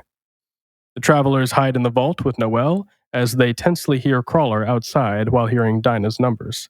Skitter rushes home, doing what she can to alert the people of immediate danger. She makes it home just as Shatterbird's blast reaches them. Cut to the wards and Protectorate cleaning up around the HQ. Weld follows up on a hunch and sneaks upstairs in the chaos. While everyone is preoccupied getting systems back online, Weld gets the chance to sneak into the penthouse floor only to find it empty, but with signs of a separate struggle and signs of Armsmaster. Ooh, I want to interject right here. Oh, yeah. Real quick. Taylor, at this point in time, goes into the house to find that her dad is generally unhurt, but, a little bit injured, calls for help. All of a sudden, paramedics are there helping her. One of them hands her mask or something like that and goes, like, you need to be more careful. Surprise, it's Brooks in disguise. And they safely get, because Lisa sent them ahead. I love it. Yeah, that's true. Yep. To help. And Everyone's favorite soldier boy. There you go. Exactly. There you go. We didn't have that written down, but I remembered that. Much like Taylor running home to save her dad, I was running ahead in the thing and couldn't get there in time to type it. So That's just fair. had to take off my mask and interject. Anyway, Beautifully said. back to Jacob. Back to Weld. He is putting together the pieces, spots an open vent, and we get a flashback of Colin working with Dragon as he's under house arrest, keeps hearing noises. He identifies that it's coming from the vent, and Mannequin unfolds it and attacks him. Armsmaster fights Mannequin, who taunts him and holds up a piece of glass to compare the two of them. Armsmaster pulls out his nano knife and is seemingly killed. Weld, confused on why the Nine would target a disgraced prisoner, sees the keyboard tiles spelling out, quote, like me. We get a quick shot of the Travelers opening the vault to see all the destruction and shattered glass, but of course they were safe inside the vault. And we have a short post-credits scene for this episode of Jack Slash gathering the Nine together outside of the merchant base to have a chat, and then sending them off all out to murder all of the merchants. Okay. End episode. Nice. Actually, I don't know if that needs to be a post-credit scene. I think we could just end it with. Yeah, we could probably just end with that scene. Yeah, that's fair. Yeah. I mean, we haven't had. Have we had post-credit scenes? No, we're not really doing no. post-credit scenes. So Okay. Yeah, just the last scene, final scene. Thoughts? We needed to. We could probably go ahead and like look for some interludes to like grab and intersperse if we wanted to, but I don't think we need them. So I will ask a question to our Yes, please. comrades Go here. So we have run into a bit of an issue where we are trying to slowly build up to the Slaughterhouse Nine's announcing their arrival via Shatterbird, right? And we want to build that up with the interjections of the interludes where they are recruiting different members. We feel like that's a nice way of just slowly building up to them. But we, as you could tell, get to a point in this episode where we're like, oof, we got a few more of those interludes to throw in. So here they go. And so we've kind of thrown in, as best we can, the remaining interludes to get the point across that all the 9 make an appearance before Shatterbird sings. But does it feel a little rushed? Nick? Or do you think it works? I think it works. Because in the previous 2 episodes, you had Cherish, and then you had Burnscar in one episode before that. They were separate. Mm-hmm. This one has 3 instances of it before Shatterbird sings. Mm-hmm. So I think my one, if you did change anything, I think separating Arms Masters from the rest would probably be the best one to choose. Yes, that was my note. It's However, the best one, so. Well, it's the best one, but I think that's why it could stand better on its own as well. No, that's what I'm saying. Yeah, exactly. So I think that might be the best option if you wanted to, but it's Okay, that's good. I think generally though, I think it works really well. I didn't really Just see any hearing it issues. didn't seem like it was too busy, just conceptually, but seeing it, I guess, is different. So I don't know. Also, Yeah, something I didn't realize until this scene, and I think I'll look back through the book again, but I'm trying to remember how often we see the Slaughterhouse 9 all together. Like, I know there's a few times they're on the street. I think maybe they're all together for when they attack them, like with the travelers, but I'm trying to think if all 8 of them were even there. Or if like one of them was missing at the time. Yeah, it's not often. No, they're not often. I think the only scene that we see them together in Worm is when they get attacked on the street by It's either that or when they're at the merchant base and Mannequin finally shows back up. yeah. Oh yeah, when that's they the only attack the time. merchants, that's everybody. Yeah. Yeah, they're all Which there. really wanted to have that scene because at least in this, like I said, I wasn't sure if they even ever had a sequence where they were all together. We need this moment where like this, we've built to it. Here are all 9 of them. They're all in one shot. You can look at them together. And then he's like, go cause chaos.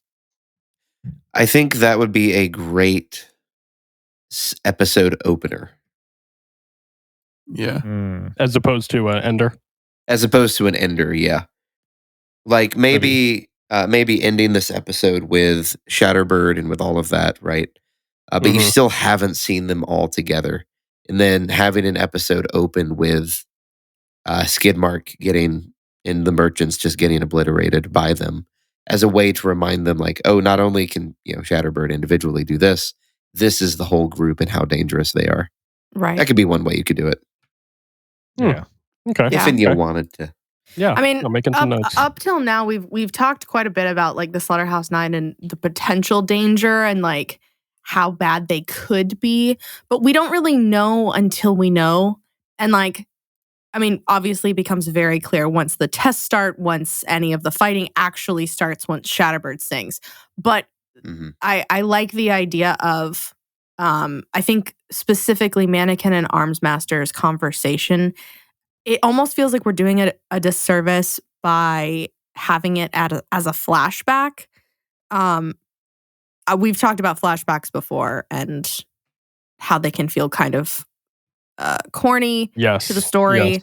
I'm I don't know, I'm 50-50 on flashbacks in general, but for this I feel like it's too important of a thing for it to be a flashback. But I do like the idea of Weld, going past the ropes or whatever and going upstairs and realizing that like Armsmaster is gone. So you could still potentially have that interaction, but instead of ending it with like, yes, Armsmaster, is in the hospital after interacting with Mannequin, you just kind of like leave it and we don't know what happens. And then later when Weld comes up after Shadowbird, we realize like, oh shit, like he's gone. Like maybe he's been gone and we don't know how long, kind of an idea. But leaving that as like a separate, that conversation being separate from, Weld coming in and then the flashback happening. Yeah. I just imagine a slow pan as like Weld is looking around. He sees the vent that's kind of off its hanging there, and it's a slow zoom into that, and then you hit that moment where it switches to like nighttime the night before, and then it becomes a slow zoom out, staring at like exactly the same framing. Yeah, the same shot out, but it's not all messed up. It's all like clean because and it's all dark. Yeah, I mean, it like becomes the horror movie scene where he's just working away, and I think in that way it would feel like less of a flashback and more like I know, it is a flashback, but it would feel less like a flashback and more like a separate scene. There's no flash, so. Yeah. Just a back. Just a back. It's a scene chronologically before this time. I don't know what you would call that, but a before time. You want it to be quick, so it's kind of like just a little bit, maybe like a splash. Yeah, like a splash. A rapid recap.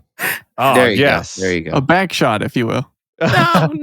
Oh man, Okay, yes, that's all it, right. Michael. We got to do a back shot with Armsmaster. Oh no. Okay, well. No, that's some good insight. I hate flashbacks so much. But you there love are times when it can be tastefully done. I did wrestle with how best to put an Armsmaster scene, but we might still play around with that a bit. I think maybe we can move that around a little bit. We'll see. Yeah, I mean, you can have it in there. You can always have like a tasteful flashback, and I see the cinematic framing that Alan's talking about. Like that makes sense. I just don't like it, and that's my emotional reason, Alan. I just don't like it. Yeah. And since so much of media is feeling the vibes. Okay. I'm just picking on you now. No, but I feel like there's so much chaos happening that having that happen earlier just feels better paced, to be honest. We could almost look at it like the scene in The Two Towers, where Aragorn is retracing Merry and Pippin's steps when they think they're dead, but then he's realizing that they're alive. He's just following their steps. Because Merry and Pippin, to the audience, the last we see of them is getting caught in that crossfire, and the assumption is that we know they're not dead, but the assumption is that they're dead to the characters. So you could do something like that, where maybe we have a bit with Armsmaster beforehand talking with Dragon, and then Mannequin enters, and the scene is abruptly cut, maybe with a scene that makes it look like Mannequin stabs him or something like that. Play off of that. And then once we get Weld into the room, he's sort of retracing the steps, putting the pieces together, and then we can tastefully flash back to the rest of the scene and how it plays out. Okay, there are two other sequences that I would love to pair it with. I would love to pair it with Bonesaw and Amy. I think those thematically go well together because they're just, very horrifying, and they're these struggles where they're in their home territory. This home invader has come in, and it's a very, horror movie. I'm running away from the villain, but I'm also trying to face them kind of thing. Or you do it with the crawler sequence, because that's also a very horrifying monster sequence. So I think it'd pair well with those. So we could just do it earlier. Yeah. Closer to those. Yeah, easily. Yeah, that could work. Yeah. I like it. I'm going to put some notes down. Good stuff. Weld This still is comes up why- at the end and is like, what happened here? Yeah, I definitely like Weld kind of coming up and that being revealed of like, oh shit, like Armsmaster's gone. I like that a lot. Yeah. Like for number one, he goes up there, he's got to figure out, he realizes, oh, they were hiding Armsmaster up here. Mm. That's, what was on the penthouse room. That's where Armsmaster was. Like, we because we don't know what happened to him. It's implied from the lung sequence. They talk about, Armsmaster's in indefinite confinement. Yeah. And then we immediately cut to lung, Yeah, it's implied that he's somewhere in prison. Yeah. Yeah. Or something. Yeah, in the birdcage. Because that is something that Skitter actually... Doesn't Skitter say something about that? Like, mention that, like, well, they can't put him in the birdcage. Yeah, I think so. Yeah, she sent something kind of off. There's a lot of stuff. I mean, we talk about this. This is a lot of cuts that I have put from scene to scene is we're doing this. The example would be when Marquis asks about his daughter, we immediately cut to Shadowstalker. Right. Yeah. Because Shadowstalker's bad, Marquis is a bad guy. Like, we could misdirect that direction by not saying it.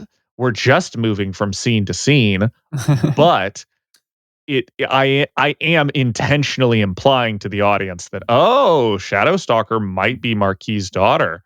Like, the same way we had the whole conversation about, like, we go, gee, who are the murderers? I mean, probably bitch, and who else could it be? Alec immediately goes, hey guys, what are you doing? Like, right. It's that. It's not, I'm not telling you, but I'm literally like grabbing your face and pointing you and like, isn't that interesting? Yeah. Yes. Well, let's go ahead and keep moving. We got a few more episodes to go. I feel like the next couple might be kind of similar. Couple changes, but nothing too drastic. And then we can spend some time on our finale, which will be a bit of work. Oh. So. Oh my. Yeah. Not a bit of work. It's just a longer episode. We'll see how it goes. Episode 5. Yeah, Alan, take it away. Take this one. I'll take the next two, and then you guys the last always one. say it together. So polite. No, I think I actually should introduce this one. Yeah, Nick and I'll do it. Episode Nick, 5. please read off the recap. That we've shared. All right, so we open on a sex scene between Armsmaster and Mannequin. I knew it. I'm glad you're already done. Oh, can I guess? We open with an assault and battery scene. Dang it! You're so right.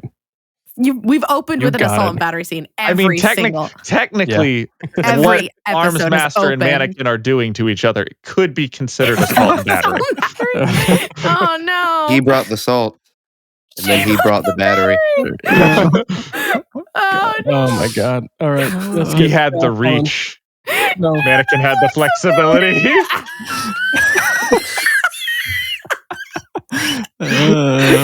No. Okay. Technically, Jack Slash has the reach. Ooh. Oh, that's true. Oh, got him. Him with his long knife. I was gonna go with Armsmaster's telescoping pole arm. Oh my god. That's true.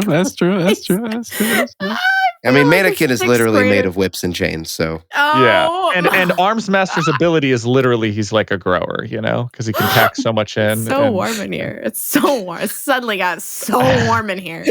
Yeah. There has to be like Weld's over here like doing the numbers. Stuff, he's right? like, there was an attack. There will be battle now. was epic. Meanwhile, it just cuts to a hardcore sex scene. No. This must have been one hell of a fight. Like, yeah. Clockblocker's like, yeah, well, that's definitely what the evidence leads to. Yeah. Well, it's just a really bad. He's really bad. There's lube everywhere. Okay, all right. This must be what Mannequin uses to keep his parts greased.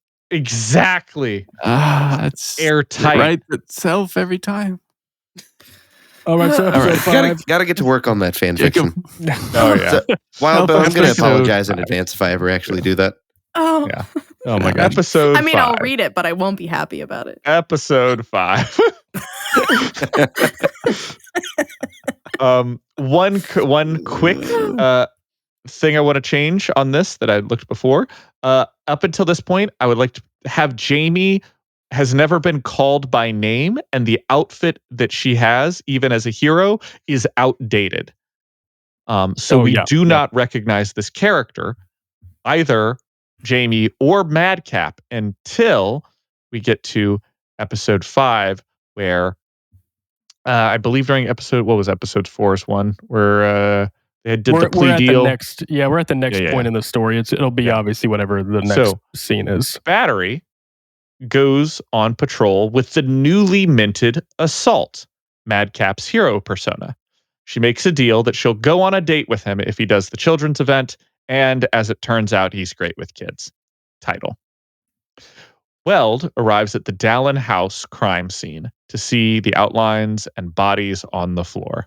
He asks a Mark, who is doing surprisingly well now, if he knows why Bonesaw was there, and Mark says he doesn't know, like a liar, but Victoria is out looking for her sister right now. Weld points out that is a dead hack job on the floor, and Hatchet Face was the 9th member of the Slaughterhouse 9. But judging from him now, he looks like he was dead before he ever got here. So where the hell is their current 9th member? Skitter, meanwhile, is organizing the wounded in her territory, trying to help everyone she can, but she doesn't have the full respect of the people. Mannequin shows up, and they fight.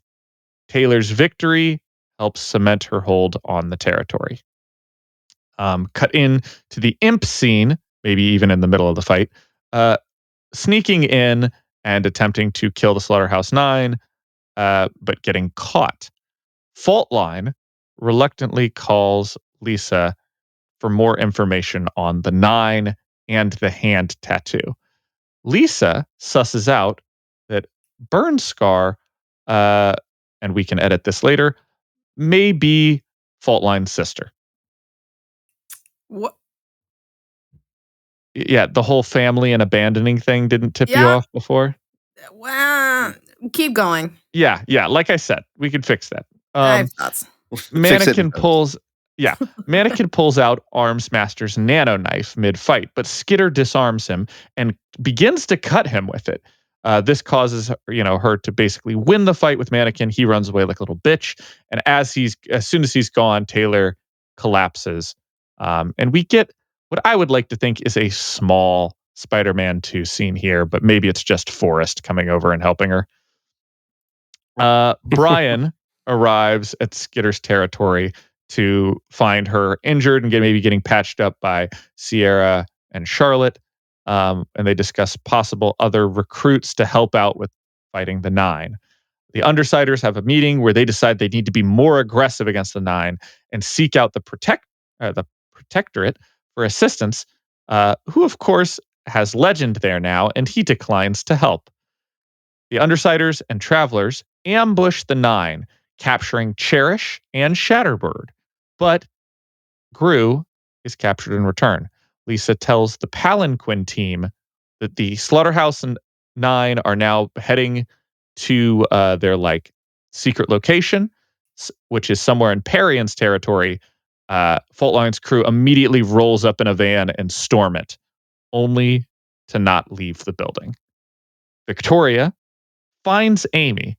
Amy tries to get her to leave her alone, and she overdoes it, making Victoria irrationally hate her. Victoria, feeding off of that hatred, is super upset that Amy messed with her head after all this, and even when she refused to before, and broke that rule and fixed Mark as well. And that is where we end episode 5. Okay. Thoughts. Yeah. Again, definitely a very packed episode, but if these are hour-long episodes, I think that it'll go by quickly, so it'll feel more appropriate to have that much content in a single episode. But I like it. I don't really have any particular notes. Yeah, we are sort of reading scene cards essentially right now. Yeah. Where there's really only 1, 2, 3, 4, 5, 6, 7, 8, 9, 10, maybe 12 scenes in the episode, which isn't a lot when you think about it. Yeah. But yeah, it kind of, as you read them back to back, they sound a little busy. Yeah. It's Go ahead. no, please go ahead. No, I have no thoughts. No thoughts. Just No fluff. thoughts, head empty. I just to make sure I heard you correctly, when you said that Amy messes with Victoria's head and makes her angry, are we keeping what's happening, or do you mean did you like gloss over that casually because we know, or are we changing that? No. My question. So we are changing that. Yeah, I can. I don't mind taking this one. Absolutely, you are the expert on this one. Let's go. A little bit more strongly on this in particular. So, this is long story short. We don't really need to dwell on it too long. I think this is a bit of a problematic character moment for Amy. Personally, this is a little reinforced by even things that Wildbow has said in the past, where he's not too happy with the way audiences have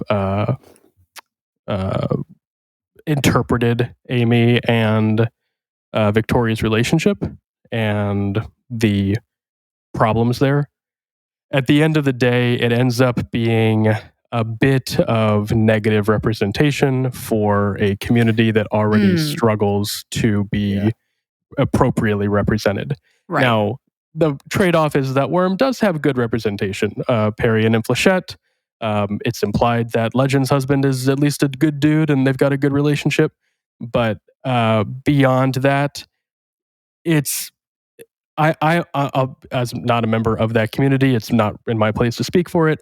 But I have a lot of close friends in that community, and it's very, very, very hard to walk that line well and not come across as belittling or insulting or degrading to an already attacked community.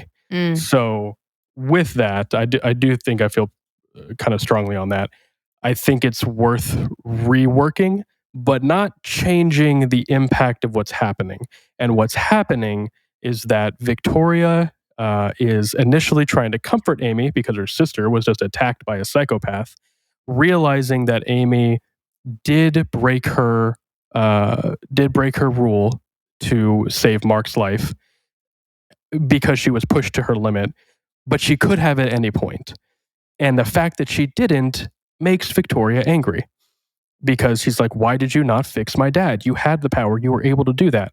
That bit of tension causes Amy to reach out, touch her sister, try to calm her down, but backfires and pisses Victoria off even more. I think that conveys the same issues there. It still makes there's a lot of tension between them without going down the road of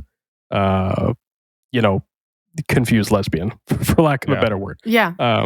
Which I don't think even is talked necessary. about doing she's trying to get she wants to stay in her little whirlpool of negative emotions, so she wants to leave me alone, but as she's like going like, leave me alone, Victoria, I want to sulk, and she wants her sister to go away to stop trying to comfort her. Yeah. She lashes out with her power and causes her to want to go away from her sister. And basically she wants her to hate her the same way that Amy hates herself. And and then that just feeds into all the other things. It is still a violation of bodily autonomy. It still presents most of the other problems you have. You'll still get all the other issues. And if we want to revisit this as a problem in the future that is built upon, like, when we've essentially got better representation built up in this, that we can go like, the one main, queer character here isn't the only one, then we can like make her more problematic. But for right now, having it just be this feels more comfortable. Yeah, and I think there are occasionally some things that Wildbow does kind of just for shock factor, for lack of a better word or phrase. And the situation with Amy is definitely one that can feel that way, where it kind of feels more like, okay, was this really necessary to? I mean, obviously, it's an interesting point, and I do agree that it's worth thinking about how to represent this part of Amy's story in a healthy way. But I completely understand losing it for the reasons you've mentioned. And that's a Yeah. great way of putting it, Nick, because both in the story as written in Worm and if it was to be translated one for one for television, this would come out of left field completely. It does come out of left field. Yeah. It's a shocking moment in the story, and that's really hard to do well if you don't want to foreshadow it or build up to it, and just to shock the audience with, oh, she's secretly in love with her sister the whole time. Like it's hard to sell. It's hard to sell. It's tricky. I'm not a good enough writer to try to make that work. No, I think that it's. I think you have a good point. Well, thank you. Yeah. No real complaints with changing that. I think we even talked about that in our main podcast, talking about the discomfort that scene creates in the story. And while you do want to have some shock factors in there, I think, I don't know, because on one hand, though, I'm gonna play devil's advocate for a second. We want to understand why the 9 has picked who they have, right, in their recruitment efforts. And up until this point, we don't necessarily understand why they've picked Amy. And I think that this moment is obviously meant to be a moment where it realizes, where we realize as a reader or as an audience, that's why she's capable of doing stuff like that. And I don't know if having her just become angry hits the same as having her do what she does. I'm not saying that we necessarily need to make Victoria fall in love with Amy, as the way that the story originally was. I don't know. There's just a part of me that wonders, is there a way that we can have a similar emotion without... I don't know. It's a good point. It's tough, you could though. maybe play it's around very with tough. that. Yeah, it is. It's a good point, though, because we do want to see the sort of evil side of Amy here. Yeah. No, that's a good point. Actually, I'm going to make a note about that. Maybe can play around with that scene a bit. Yeah. Yeah.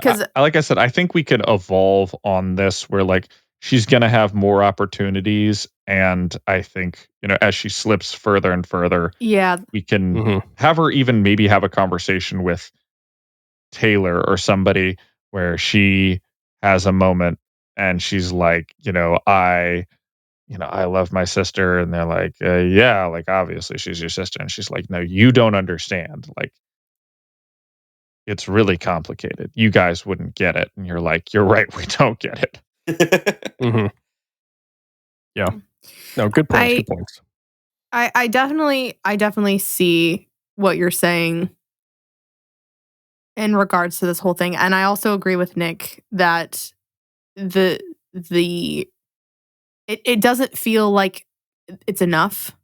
Like there needs to be more happening there. And I agree with you that I think, if we have our for lack of a better term, one of our main characters here and her, her interaction with the audience as a lesbian is the crazy sister loving mind fucking, like it's very creepy and it's not good representation at all. Oh yeah. Yeah, but reverting it into just like the hatred doesn't feel strong enough unless we played it up even more so for the like, you've betrayed, Victoria being like, you've betrayed not just me as your sister, but like this family by not like taking so long to help him. And like maybe even playing up more on the idea of like, okay, well, you took forever and you needed all of this convincing and you had to be pushed to your limit to like help dad. But then just now, because you were slightly uncomfortable because I was questioning you, like you broke your rules again. Like, Yeah. and I think maybe if we leaned more on the idea of like, where do your loyalties lie? Like playing into something that would push Amy further. Because Amy, by the time we see her again after she's been chased by Siberian, she is like, she hates herself, Yeah. And it's not, I don't feel like it's enough for it to be just like, oh, you cranked up a little bit of anger emotion in Victoria's head. Like, Yeah. I don't know exactly what it would be, but I think that I am not opposed to changing the romantic vibe between them, but it would just we need to put something else there that's more than just she messed with her emotional dials. That's good. That's a good point. I think the family rejection's a good idea. Yeah. Like playing with the idea, especially. I'm sorry.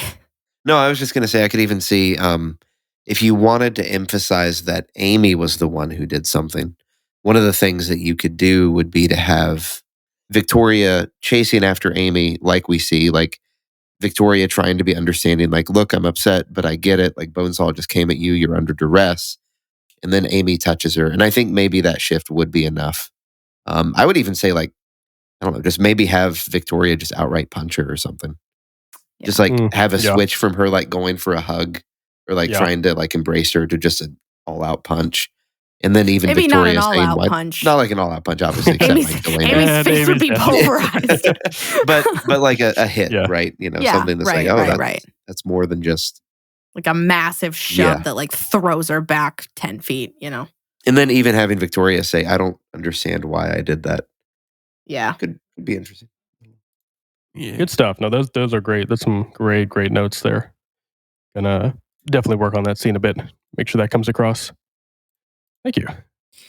I did have another thought about this episode, but we spent so much on Amy, I don't remember what it was.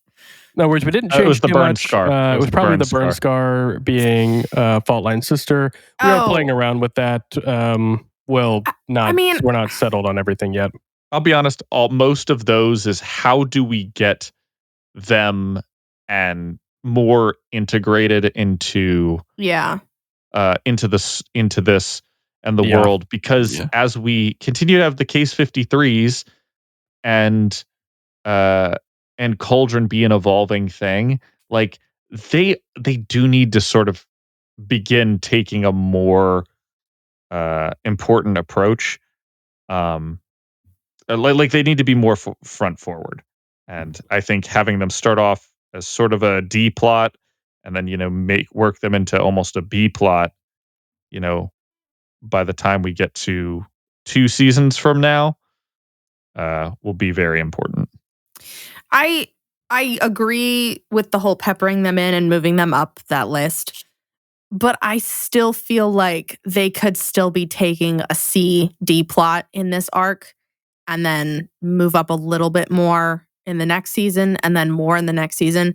It just feels, I still feel like it feels like a pretty big jump. A big difficulty here is also like, so we're familiar with Armsmaster even if he's gone.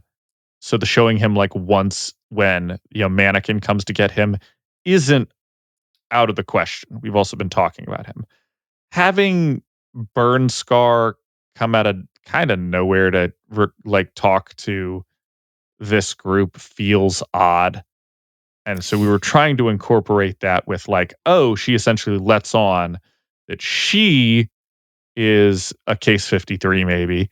And that is one of the reasons her sister, has this hard on for Case 53s. Like that's why she takes in Neuter and Gregor and is like helping them find Cauldron, is because she knows her sister was abducted. And then, this is her realizing like, oh my gosh, like found out that she's, a member of the Slaughterhouse-9. Mm-hmm. Yeah. Like I said, I am not at all stuck on that. That is by far the weakest thing we have in here. I'm not upset about making that like a sister connection. I'm not upset at making that leap. I just still don't feel like the Travelers have not the Travelers. I'm sorry. The Fault Lines crew has enough of a purpose in this season, other than we need to pull them forward a little bit more for the seasons to come. Like I feel like there have been plenty of shows or movies that, well, I guess not movies. There have been plenty of shows that have had to pull in characters that are important to the overall plot later on that take a back seat for a while. So like, I don't think that there's not necessarily anything wrong. And I don't mean get rid of them entirely, because you really can't with all the different, nominations for the Slaughterhouse-9. But I still think having them take a back seat for now, like there's nothing wrong with that, because we do the same thing with, we kind of do the same thing with Hook Wolf. Like Hook Wolf kind of gets pushed to the back, even though in the end he becomes one of the members. But like, we kind of don't care about Hook Wolf. Like in the book, we have his interlude, but other than that, like, and then he's there at the meeting. But like, and so my thought is just because they're important later on doesn't necessarily mean they have to have a big play in this season. No, that's some good insight. Especially if we could potentially play up that family dynamic with like Amy and Victoria more. Like I would almost argue on the side of like amping up some of these other relationships and let Fault Line sit in the background, so that when we do get more and more into Cauldron, we're still familiar with them, because obviously we know them, and oh yeah, they got nominated and they've been here, and we know them from season 1 from fighting Bakura, but they don't take a forefront because they don't need to. And like, we use season 2 to focus on Amy, focus a lot on Amy, focus a lot on Weld, focus a lot on the dynamic between Taylor and Brian, and then use the next season, season 3 or season 4, because honestly, I don't remember what comes next after this. But use that season to like, okay, now we're going to bring Fault Line up further, Fault Line's crew up closer and closer to the lens. Yeah, that's good. That's a good point. That's definitely something I want to look at and take a step back and kind of review all of that. Nick brought up Avatar: Last Airbender earlier, which made me think, because you were talking about this. That's a 3-season show. We don't see Toph, like everybody's favorite character, or Fire Lord Ozai until the second season. True. They are not seen in the first season, which is hilarious to me when I think about that. Which is why I almost always skip the first season. Okay, but no, just to reiterate your point, Hannah, that's true that you don't have to have every character and always relevant. So I think Jacob was making the opposite point of that, Alan. He was like, yeah, that's why we can do it. And you're like, yeah, that's why I hate it. I mean, it's not, I didn't say it's why I hate it. Yeah. I just tend to skip almost everything except for like, I skip straight to the big, koi pond water fight. And that's how I kick off my watch of Avatar. Literally, one of my favorite conversations with Alan is always like, we start a show and I'm like, okay, so you don't like this. Am I good to watch this without you? Like, because he's like, I can't watch this. Like, okay, cool, I'll watch it without you then. Moving along, Alan, do you want to take us through episode 6? Keep us moving here. Keep us moving. Episode 6. Ahem. A now married Assault and Battery are preparing for work at their place. Battery receives orders from Cauldron to let Manton escape. Okay, I do have to pause here, Ellen. I apologize. I apologize because you said that and it reminded me. And we have not mentioned this at all. Yes. And this plays so heavily into why we wanted to feature Fault Line a bit more this season. And I hate myself because we're just talking about this. Yep. You can tell how... I realized it as I was reading it. As you're saying it, I knew it. So there's a reveal at the end. We talked about this in the Brockton Bay Book Club just recently because we finished up Arc 14. There's a reveal at the end that the Protectorate, via Cauldron, has been lying to members of the Protectorate that the Case 53s have been a rogue sort of spy putting vials out into the world. And they drop in there that they've been telling everybody that it's the estranged Dr. Manton, who was a former member of the PRT, who's doing this on his own. That is a fascinating plot point that is just dropped into the story in Legends Interlude. What a fun thing that we could be building on because and Alan, I've just jumped all over you. I'm so sorry. No. You go off. Go off. Because we get this huge reveal that Siberian is Manton's projection. That reveal means nothing if the audience doesn't give a crap about who Manton is. Yeah. He's just another dude. So like you have to build up Manton as this character before that reveal, and dropping hints that he is this mysterious Dr. Manton has been stealing cauldron vials and shipping them out into the world. That's how the merchants get them in the fight where Scrub Trigger. Yeah, in the mall. All that kind of stuff. Right. So we need to be like dropping that periodically. That's what triggered our initial thought of like, oh, maybe we could get Fault Line's crew in this a bit more often to kind of keep that plot line moving. So anyway, not to throw a wrench in everything we just discussed. No, I think that's good. Yeah, that's good. Agreed. It strengthens a weak storyline. I think like that is something we, that you're right. It's something that I genuinely think should have been talked about more in Worm. Yeah. That, needs to be explored in this, where like Fault Line and her crew are traveling around sometimes, which means they're gone. They're here. They're trying to track down this Dr. Manton because they know that like that's where the Case 53 is from. They are certain that if they can find him, maybe he can undo it. Maybe they can get answers about who they were, yada yada. And then we get the reveal that like, Manton is Siberian. And then very quickly we can, we could even have Fault Line put together. That doesn't add up. Right, because it's the double reveal that Manton is Siberian and that Manton isn't a rogue agent distributing the vials. Cauldron's doing it intentionally. Yeah. And that's all a big, we're going to get to it in a couple episodes here, but that's like a big season tag at the end that sort of leaves a lot of the mystery growing for the audience. So we want to make sure that hits at the end of the season. My comment with that would be though, is that like, as the reader, because like you said, Alan, it's not really talked about much in the book either. The only reference that we have as a reader going into it for the first time with Manton is the phrase Manton effect being used over and over and over and over and over again. So when we do finally get to this idea of like, oh, Siberian is actually Manton, we don't have that frame of reference. It's not as big to us other than the fact that the phrase Manton effect gets used all the time. So like, in a way, we could potentially do that with this and basically like, well, the audience already has heard the phrase Manton effect used so many times and we could amp it up in season 2 and, play into that. But I also feel like if we're gonna talk about Cauldron and about him, is he a rogue agent? Then like, that could be something that we mention early on, and it could be mentioned in the mall scene with the merchants and having the vials like, okay, where'd you get those? Blah, blah, blah.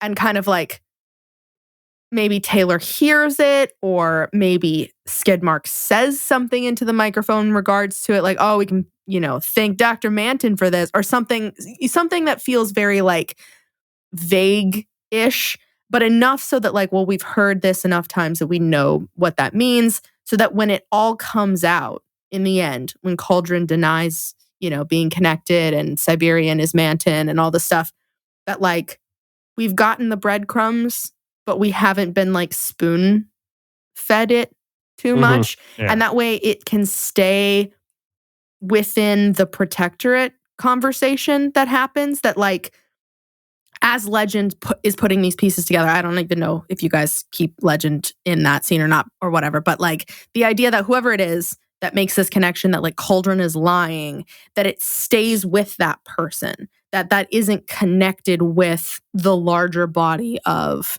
heroes or villains, that know that it's kept pretty tight knit within that like hero circle that like they all know, and now legend knows because of the like truth teller thing in the helmet from Armsmaster, but like it still stays very small circle, as opposed to like if Fault Line's crew made the connection and, you know, put the pieces together and they're like, oh yeah, that doesn't make sense because he's a rogue agent, blah, blah. It's like, it feels too messy. It feels like it's too, I don't know. No, that's good. It feels like there's more capability of it not necessarily being a secret. It's more of like, anybody could have figured it out, and the you know, Fault Line's crew just happened to be the ones that made the connection or whatever. No, that makes a lot of sense. I like that a lot. Of not Fault Line's crew doesn't have to be as clued in to the mystery as it's revealed. I mean, I think them running up, on Skidmark and being like, "Where'd you get the vials?" and be like, "I don't know, man. We just pulled it off a dead body we found." And be like, them being like, "Damn it," you know? Yeah. Another dead end. Yeah, because they're. I mean, I don't. To be perfectly 100% honest, I do not remember anything about Fault Line hunting down Cauldron stuff at all. But I assume that happens later, and that is like a whole arc that happens, you know, later on in the story. It's in this section we're talking about, because that's the whole reason why they're at Skidmark's event in the first place, is they're trying to collect. But is it like talked about in the book? It does. There's a couple arcs where that builds to a pretty big moment. I only remember it because of a couple scenes. I admit it's easy to kind of skip over, but there's some pretty significant moments coming up where Fault Line's crew and Cauldron come to clash. So even if we tone it down here a bit more, like you're saying, we would eventually build it up a little bit for those scenes. Yeah. We've had, like, I want to say this is like them showing up at Skidmark's place is the second mention in which Fault Line's crew is hunting down Cauldron. Like, because isn't it because Poison Monkey Boy, I can't remember. Neuter, thank you. Is it Monkey? He doesn't have a tail? He's a lizard. Is he really? I don't know No, why he's not in a my lizard, head he's a monkey. but He has like a tail. Anyways, I'm sorry. He's not a lizard. It's so for all late. Of you I'm who are so gonna complain tired. about that. We gotta keep moving. Anyways, Neuter, I remember like there's a whole thing with like the papers. Like he knocks the papers flutter all over the place, and they're trying to like collect it so they can get information, and Tattletale can like connect the dots. I remember that, but it felt so vague to me. It didn't feel like it was an outright, yes, Fault Line's crew. Their whole thing is they're hunting down Cauldron. Like she really outright says that in the interlude. She goes, "Hey, you know how you give me money and I use that to find the company that stamped you and did it? Well, we've got a lead in Las Vegas. This chick, she's got Shamrock. Yeah, and then they come back and they have Shamrock, and then they're there for the vials because the case, which has the symbol that they were looking for." I'm not gonna lie. It's still maybe that's just me. Maybe that was me reading it. It didn't stick. Wasn't memorable enough to stick to me. That's half of what we want to do here, is make some of those other scenes more memorable. Exactly. Some good scenes. Okay, in the interest of time, if only they had peppered it in more. I will push us along here so we can try to stay within 3 hours. Continue, please, Alan, with episode 6, part 2. Take 2. Married Assault and Battery preparing for work at their place. Battery receives orders from Cauldron to let, I'm going to change it, Siberian escape, because we don't know that yet. However, immediately following the title, they are Undersiders, Travelers, and Coil are interrogating Cherish. She warns them it'll be a futile attack on the 9, and Coil reminds them that Dinah has said that if they don't kill Jack, he ends the world in about 2 years' time. Or we have Dinah say that right there, either way. The Undersiders and Travelers decide to go in guns blazing. Right around here, Weld confronts Pigott, with Thomas Calvert also in the room, about keeping Armsmaster hidden, and does he need to worry about anything else she's keeping from him? And Pigott tells him to suck it up and do his job. Sometimes they need to make tough choices, and saving a disgraced hero now could keep thousands alive in the long run if they use him. Weld calls her on the fact that she doesn't disapprove of what Colin did during the Leviathan fight, just that it didn't work. The rescue attempt on Gru happens, along with the whole thing with Perion's people as hostages. The rescue attempt fails, and the gang also gets captured to look over and see that Faultline's crew is also there. Bonesaw talks with Skitter. Gru has a second trigger. We could even maybe have an extra mention about Case 53s and Cauldron, because Bonesaw's here talking about powers. Like, why not talk about them as well? Gru has his second trigger, and the group escapes, but not before Gru kills Burnscar in front of a frozen fault line. Pigott discusses strategy with Legend, reveals Bakuta's bomb stash, and plans the attack. This is maybe also where Thomas Calvert offers the initial idea that, like, well, we've got a bunch of bombs hanging around, you know. Finally, back at the base, Taylor and Brian talk about his trigger event, have a really tough conversation, and the Undersiders regroup at the secret Cherish location, where she reveals that Siberian is a projection. Of course, the projection is foreshadowed by the fact that when Gru takes Siberian's power, or Manton's power, Siberian flickers out of existence, and the audience goes, "What?" That's my interpretation of what the audience will do. They go, "What?" What? Yeah, not much change. I don't know if we there. should have A few this things. here or in the next section.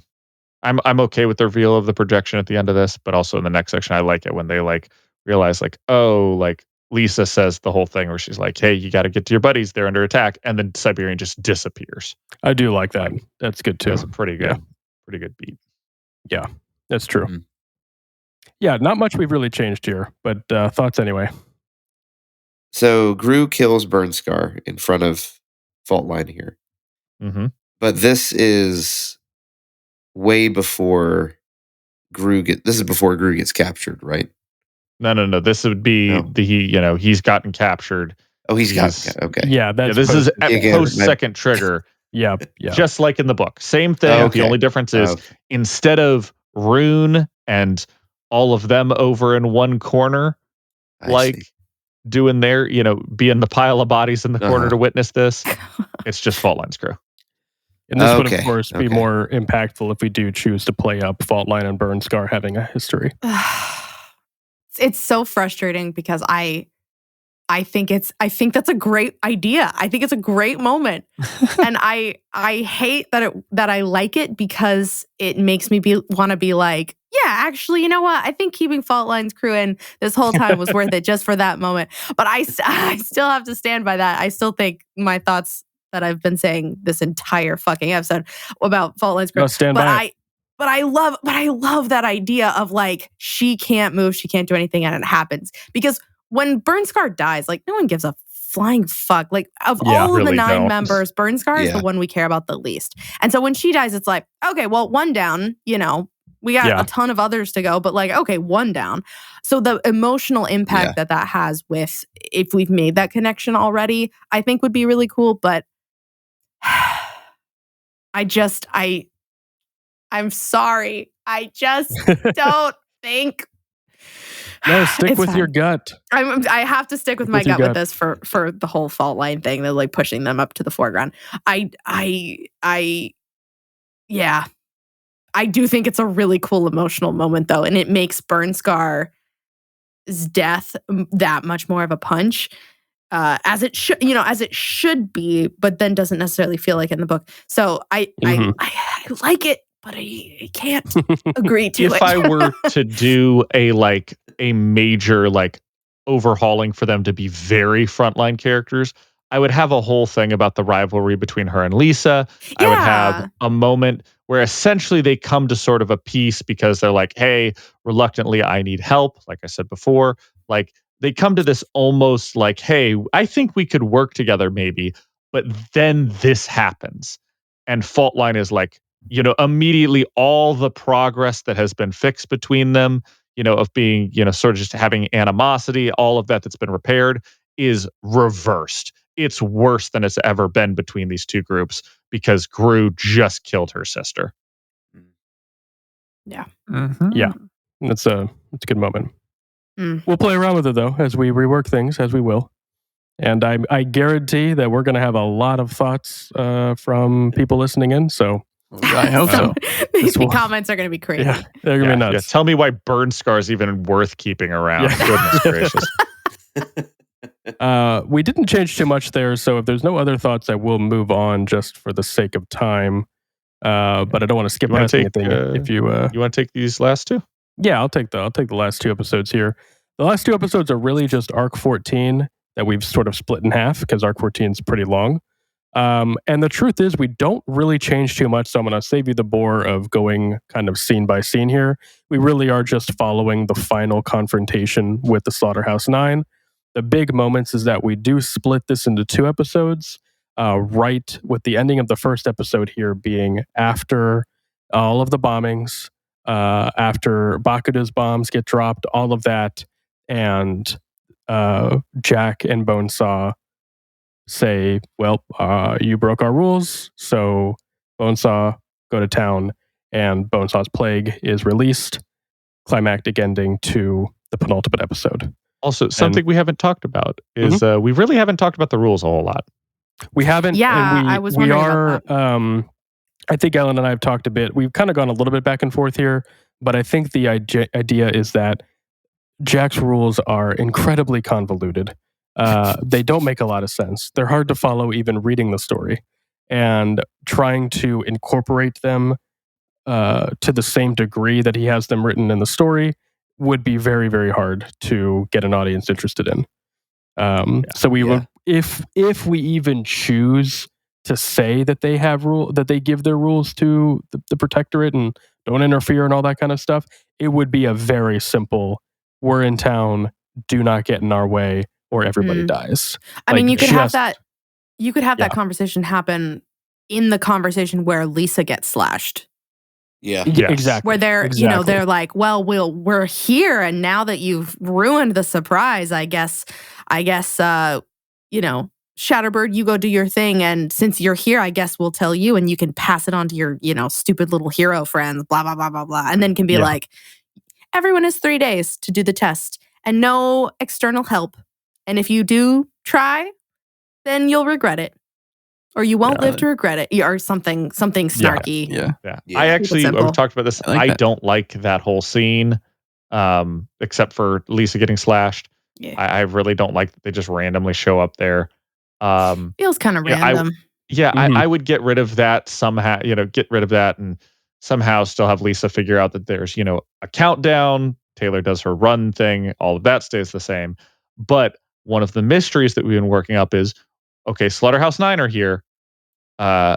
Why are they here? And Weld has been piecing together, and it has that moment that he, doesn't say outright, but maybe Lisa figures out when they're attacking them one time of like, oh, there's 8 of them. And that's sort of been a thing that you like when you see the Slaughterhouse 9 all together at the merchants camp, you realize, oh, they're the Slaughterhouse 9, but there's 1, 2, 3, 8 of them. And that should just be, the hint. Then when Weld looks down and goes, okay, that was their 9th member, and he's dead on the ground, and he was dead before, he came to this town. Mm-hmm. What are they doing here? And then, finally somebody says, oh my God, they're recruiting. Like, I like the idea of just not giving the rules. They're here. They pick some people. They have tests in mind in their heads. And, maybe every member goes out and does something and comes back with their tested subject. And then Jack goes yay or nay, basically like, they're good, but, they could use another round of testing. Let me give them a run through or something. Right. And you could potentially have like after the bombs have the comment of like, well, you're not playing fair. so we're raising Yeah. the stakes. Like, Yeah. just like something little like that. You don't Mhm. necessarily have like, you've broken the weird rules that we have set that no one really knows what they are. No. All you got to do is like, okay, you want to play, you want to play with it fire. rough? Yeah. Well, we can play rough, You wanna play Bonesaw, rough. and then Yeah. releases the miasma. Like, Exactly. Yeah. Easy ways Yeah, to and do I that. think Not, I think you not can too kind worried of about it. even emphasize Jack's sort of view that this is all just a game. Mhm. Just be like, oh yeah. Like it was fun, but it's not fun anymore. So let's just end Yes. it. Bonesaw release Right. the plague. Yep, I like that. That's good. Did you just hit yourself on the head with like a water bottle? That's what it sounded. That's what it sounded like. I did hit myself in the head, but it was with my mic. Oh, okay. all right. I just leaned forward and bopped myself. And the sound of Hannah hitting herself on the head with her mic means we're running out of time. So Yeah, I was going to say, we've got only a few more minutes before we meet. 3 hours. Let's go. Well, the rest of the final episode finishes off, includes Arc 14, post miasma. All of that's going to follow pretty much scene by scene as it does in the web serial. Not much changing there. The only thing that we really change is how we are going to kind of wrap up the season as a whole, as this is the final episode. Obviously, it's a big climactic moment. The fear gas, all of that is terrifying. That's the majority of the episode. Oh, yeah. I was going to say, do you want to... one of the things is that we start off our assault and battery interlude is moved to assault and battery gets separated in the miasma. Yeah. That's what happens. And then instead of just randomly having battery be there and getting attacked by the spiders and Bonesaw trying to convince Skidder to murder her, we actually kind of get that from Battery's perspective. Just to kind of play up. Yeah. Just to kind of play it up. It's a really sad scene. Not going to go into too much detail, just because it would just be sad. Moving on from there. All that's going to stay the same. Bonesaw or Panacea rather gets a cure. All of that gets cured. The miasma goes away, and the 9 escape.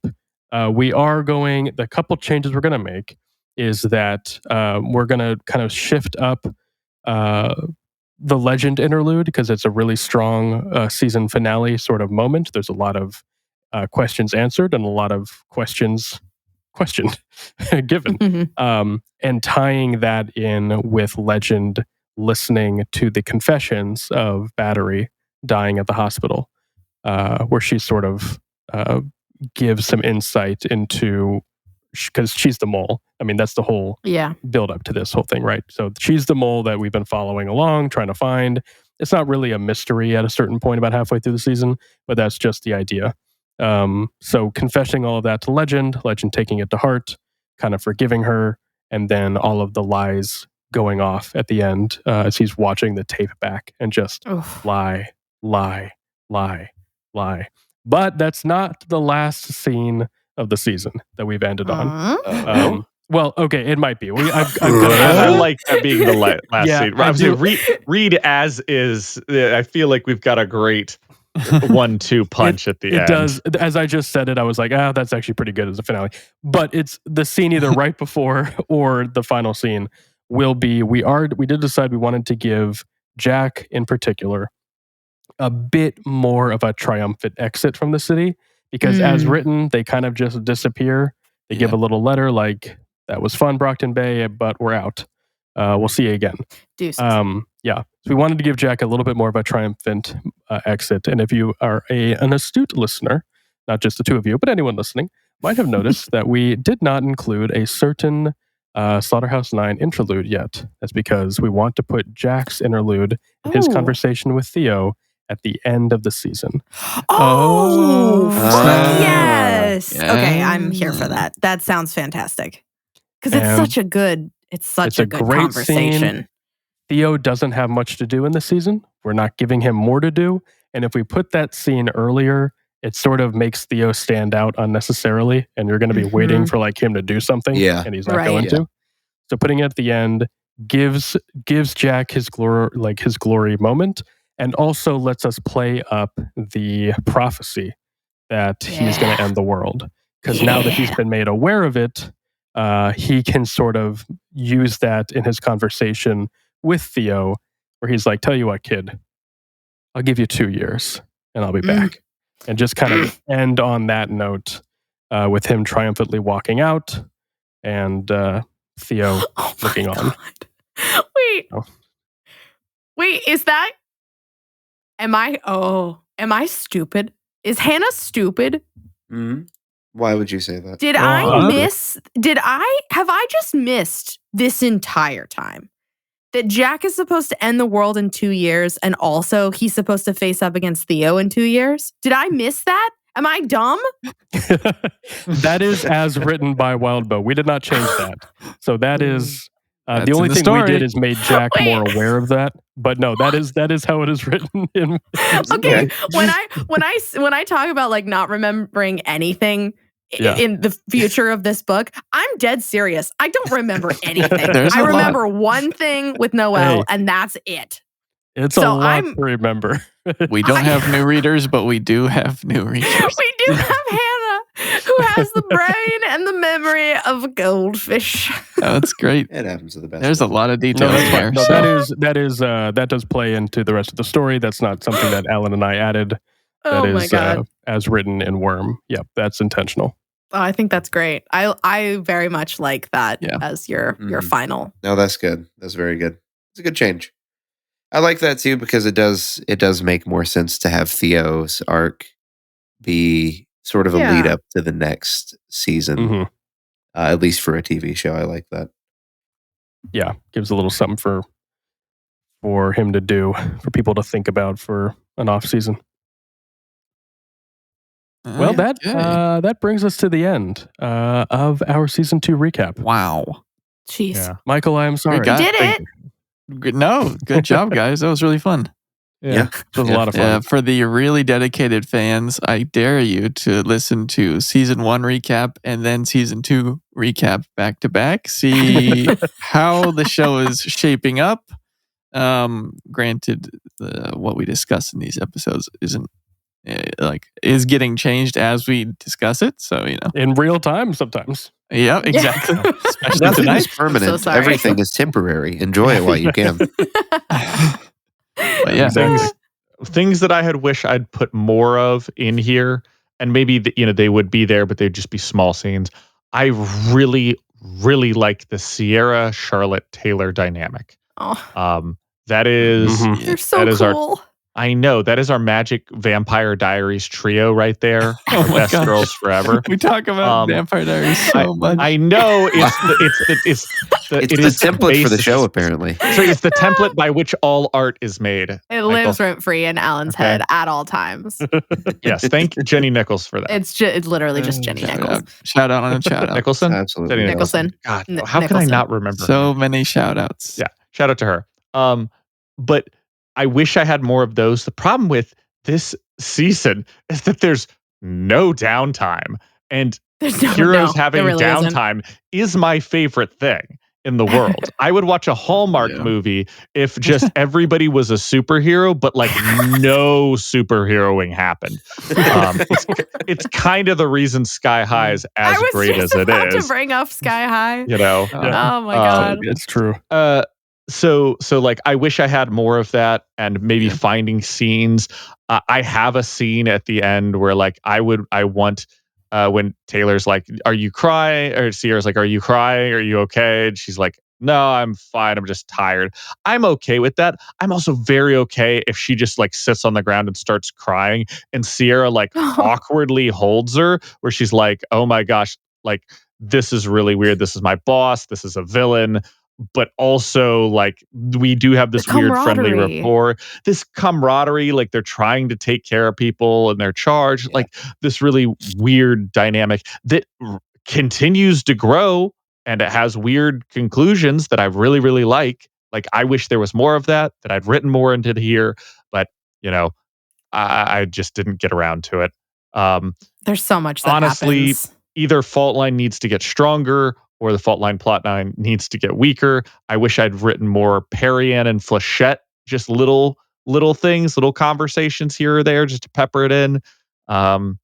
I wish that had more of that. And finally, if we don't just get rid of it outright, I think having Lung and Marquis having their little tea time talks that they do in this, talking about children. And this would be the philosophy part of the podcast, or not the podcast, of the season, where you have, you just take, Marquis just needs to be a big name actor, because he's not going to do any action scenes. We're talking Sir Anthony Hopkins level. Yeah. He just sits there and monologues kind of while they're playing a game of chess or, drinking their tea as they do. And Lung is on one side being the kind of dumb brute, being like, no, fear is all you need. And Marquis being like, but fear can only get you so far, and just Fear waxing is the eloquent. mind killer. And then as he's talking, we start to transition to scenes of Brockton Bay where whatever the hell he's philosophizing about is happening, but in a tangible level. So many things that could happen. Yeah, there's a lot that you can do with that. Few things didn't get around to, but there's always going to be something. Yes. Let us know, you the fans. Thank you for sticking around this far. Let us know at Brockton Bay BC on all social medias. Link in the description, of course. What you think about all of this. And you can also call us and leave us a voicemail at 980-999-0438. We might even play your little voicemail on the show. Please call us. We want to hear your lovely voices or your digitally altered voices. We don't care. We just want to hear them. Ooh, call in and do your best Arms Master impression. Why not? Thank you to Jacob and Allan for all this hard work you've been doing. It's been pretty crazy. Thanks, Michael. Been a pleasure. And can't wait for doing many more seasons. Yeah, I can't believe we're done with season 2 already. It's crazy. Holy macaroni. We are flying by. And thank you, Michael, for making us sound good, keeping us on track. Heck yeah. And for editing this monster of an episode. I'm so sorry. So appreciative. I'm so sorry. No problem. Hey, no not problem. 3 hours though. That's fair. Well, that's fair. We did. Yeah. We'll wait to see it until it's We haven't stopped it yet, but yes, that's true. Very optimistic. All right. Yeah. Take us out, Jacob. On that note, thanks again to everybody. Thanks again to everybody who's listening. We love reading your comments. Please continue to leave them on all of our social media platforms, Reddit, YouTube, Instagram, etc., wherever social media platforms are sold. Thanks again to Nick and Hannah. Really appreciate your comments as always. We'll see you guys back on the Brockton Bay Book Club for Arc 15. And until next time, as always, take that, you worms. You sexy worms. Thank you so much for listening. Read along with us at parahumans.wordpress.com. We'd love to hear your thoughts. What did you love? What did you hate? Anything you think we missed, etc., as long as it's kind. If you'd like to get in touch, you can find us on Twitter, Threads, Instagram, TikTok, and Reddit at Brocktonbaybc, or click the link in the description.